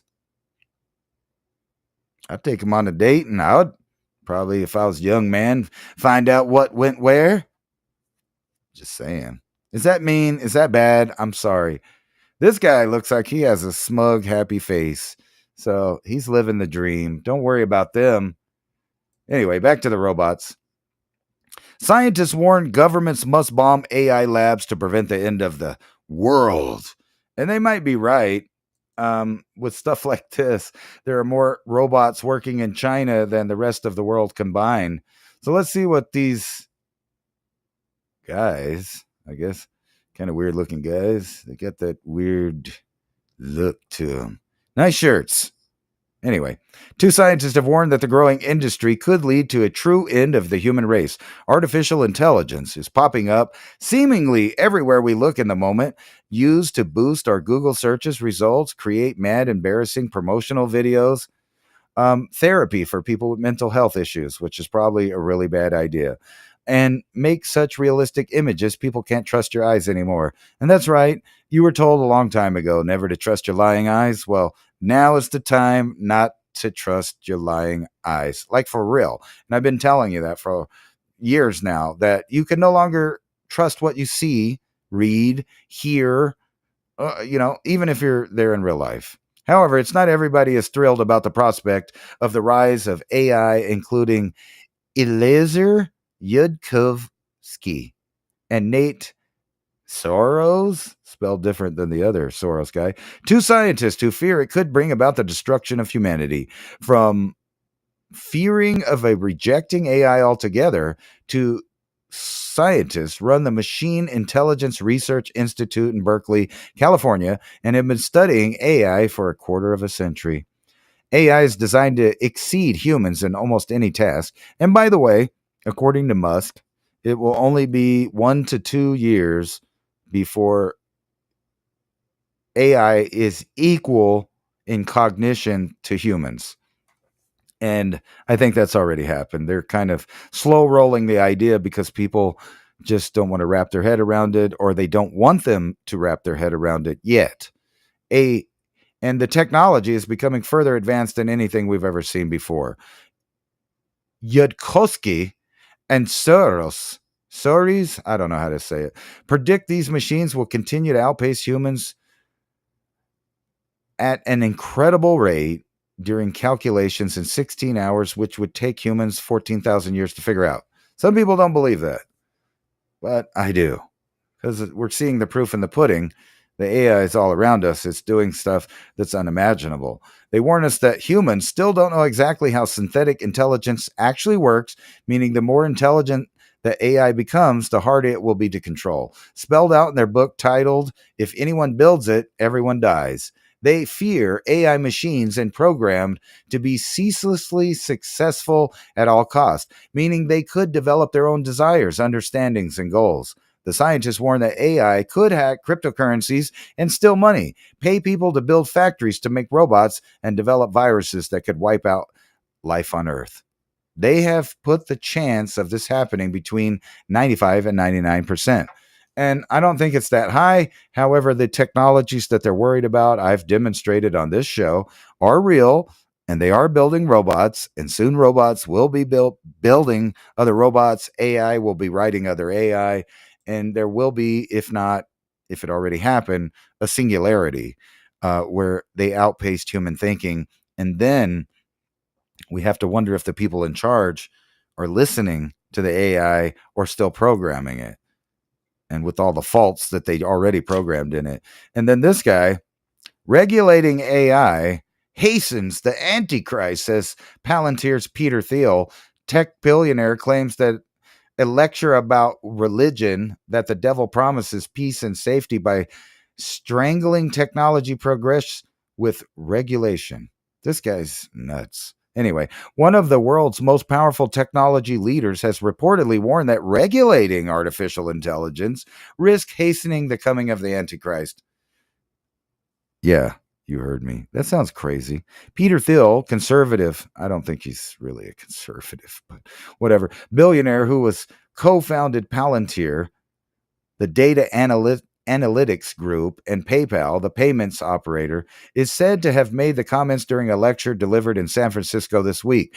Thiel, a former donor at the Donald Trump and mentor to JT Vance, the vice president, said that fearing or regulating promises technology and scientific progress, including in AI, risk courting the devil, according to the Wall Street Journal, which cited people who attend the event. Palantir said last week that he would invest $1.5 billion in the UK, creating up to 350 jobs. Wow. 1.5 billion for only 350 jobs. Part of a package announced from the US technology companies with coincided with Trump's state visit. Coincided. I'm sorry.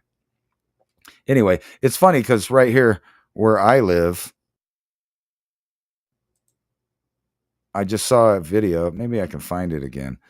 I don't need to, but they were talking about building these giant data centers right here in the next county over for $1.2 billion. And another one somewhere else locally that they were going to, what they said is take a big portion of the $500 billion meant for their Stargate program. And at the same time, there's a $1.2 billion holding facility not too far away, and billions of dollars spent on military defense zone along the border. And they're building these AI centers and data centers right along in that same area. So if you can think about it, New Mexico's last in education, it's last in wages, it's the highest in crime, it's supposedly the deadliest or most dangerous state right now until somebody else takes the title for a little while. So we're first at all the worst things, and we're last in all the good things. And now they're investing hundreds of billions of dollars. And at least a big portion of those hundreds of billions of dollars is going to be spent right here. But just like this guy's talking about, $1.5 billion for only 350 human jobs. That's a lot of money, but not too many people employed. So maybe there's two sides of that. So you got some people that just want to blow it out of the water, and some people saying, you know what, if you stop it, the Antichrist will come. What if it is Antichrist or the idea of Christ? Obviously, the whole divine idea of Jesus Christ, or an enlightened person in the flesh, a human in the flesh. Either way you want to look at it, divine or just a really enlightened human. Either way, AI and a technocracy is exactly opposite of that. So if you believe in the Christ, Jesus Christ, you would know that this AI technocratic transhuman system is anti that.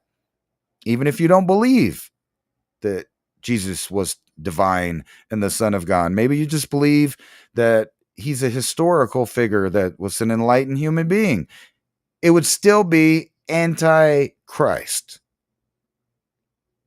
So Thiel might be a little crazy. You might want to listen to those nerds over there in the Silicon Valley, the ones saying we should just blow it all up. Stop it. Let's get rid of it. Or they might be a little crazy too. There has to be a balance in which we can progress technologically without becoming slaves to our invention. And right now, the government is basically fighting over whether or not you're going to pay for all of these programs that don't help the American citizen. And here's this last article before I get off. Time runs out for Congress to pass funding bill that Trump leaks humiliating photo of Democrats taken during failed negotiations.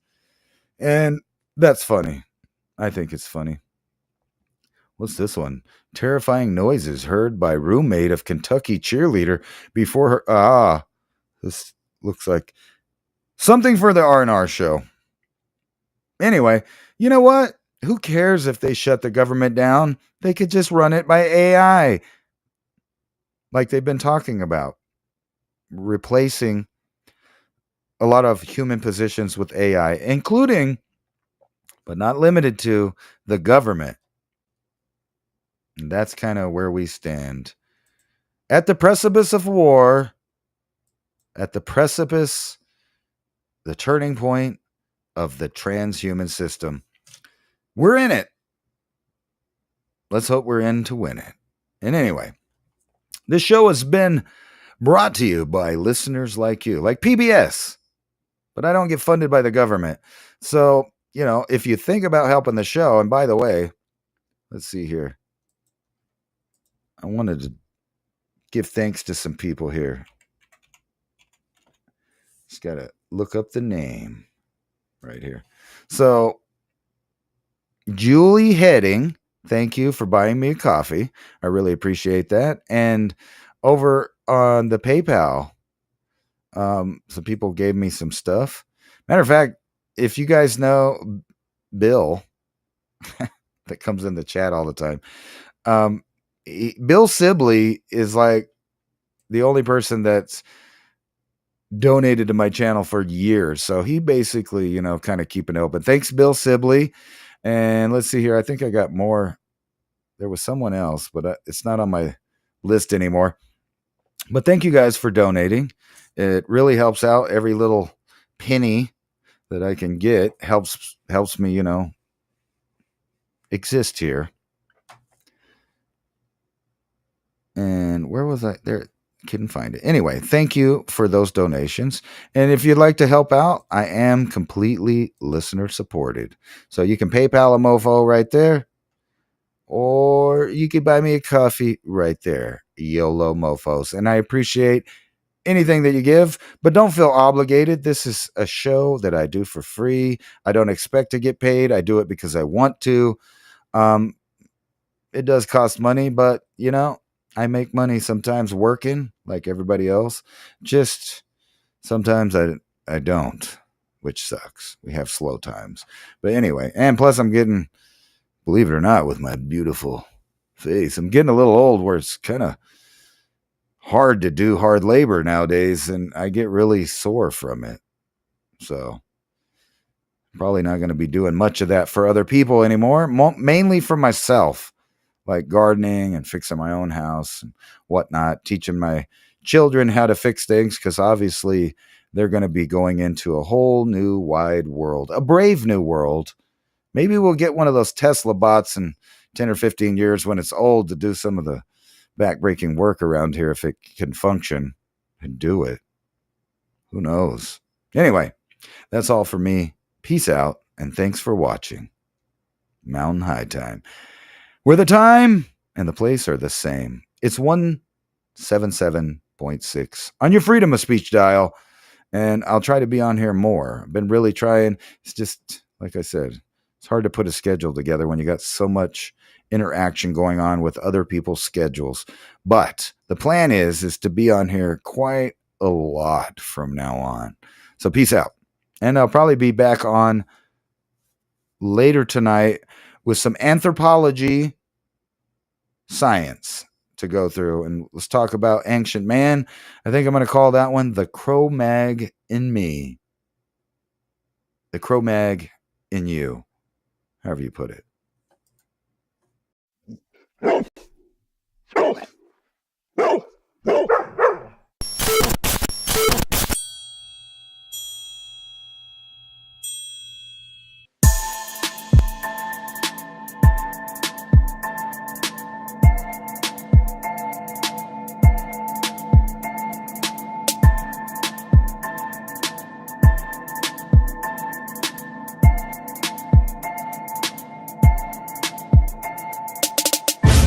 Who are you? I'm no one.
That's very dirty.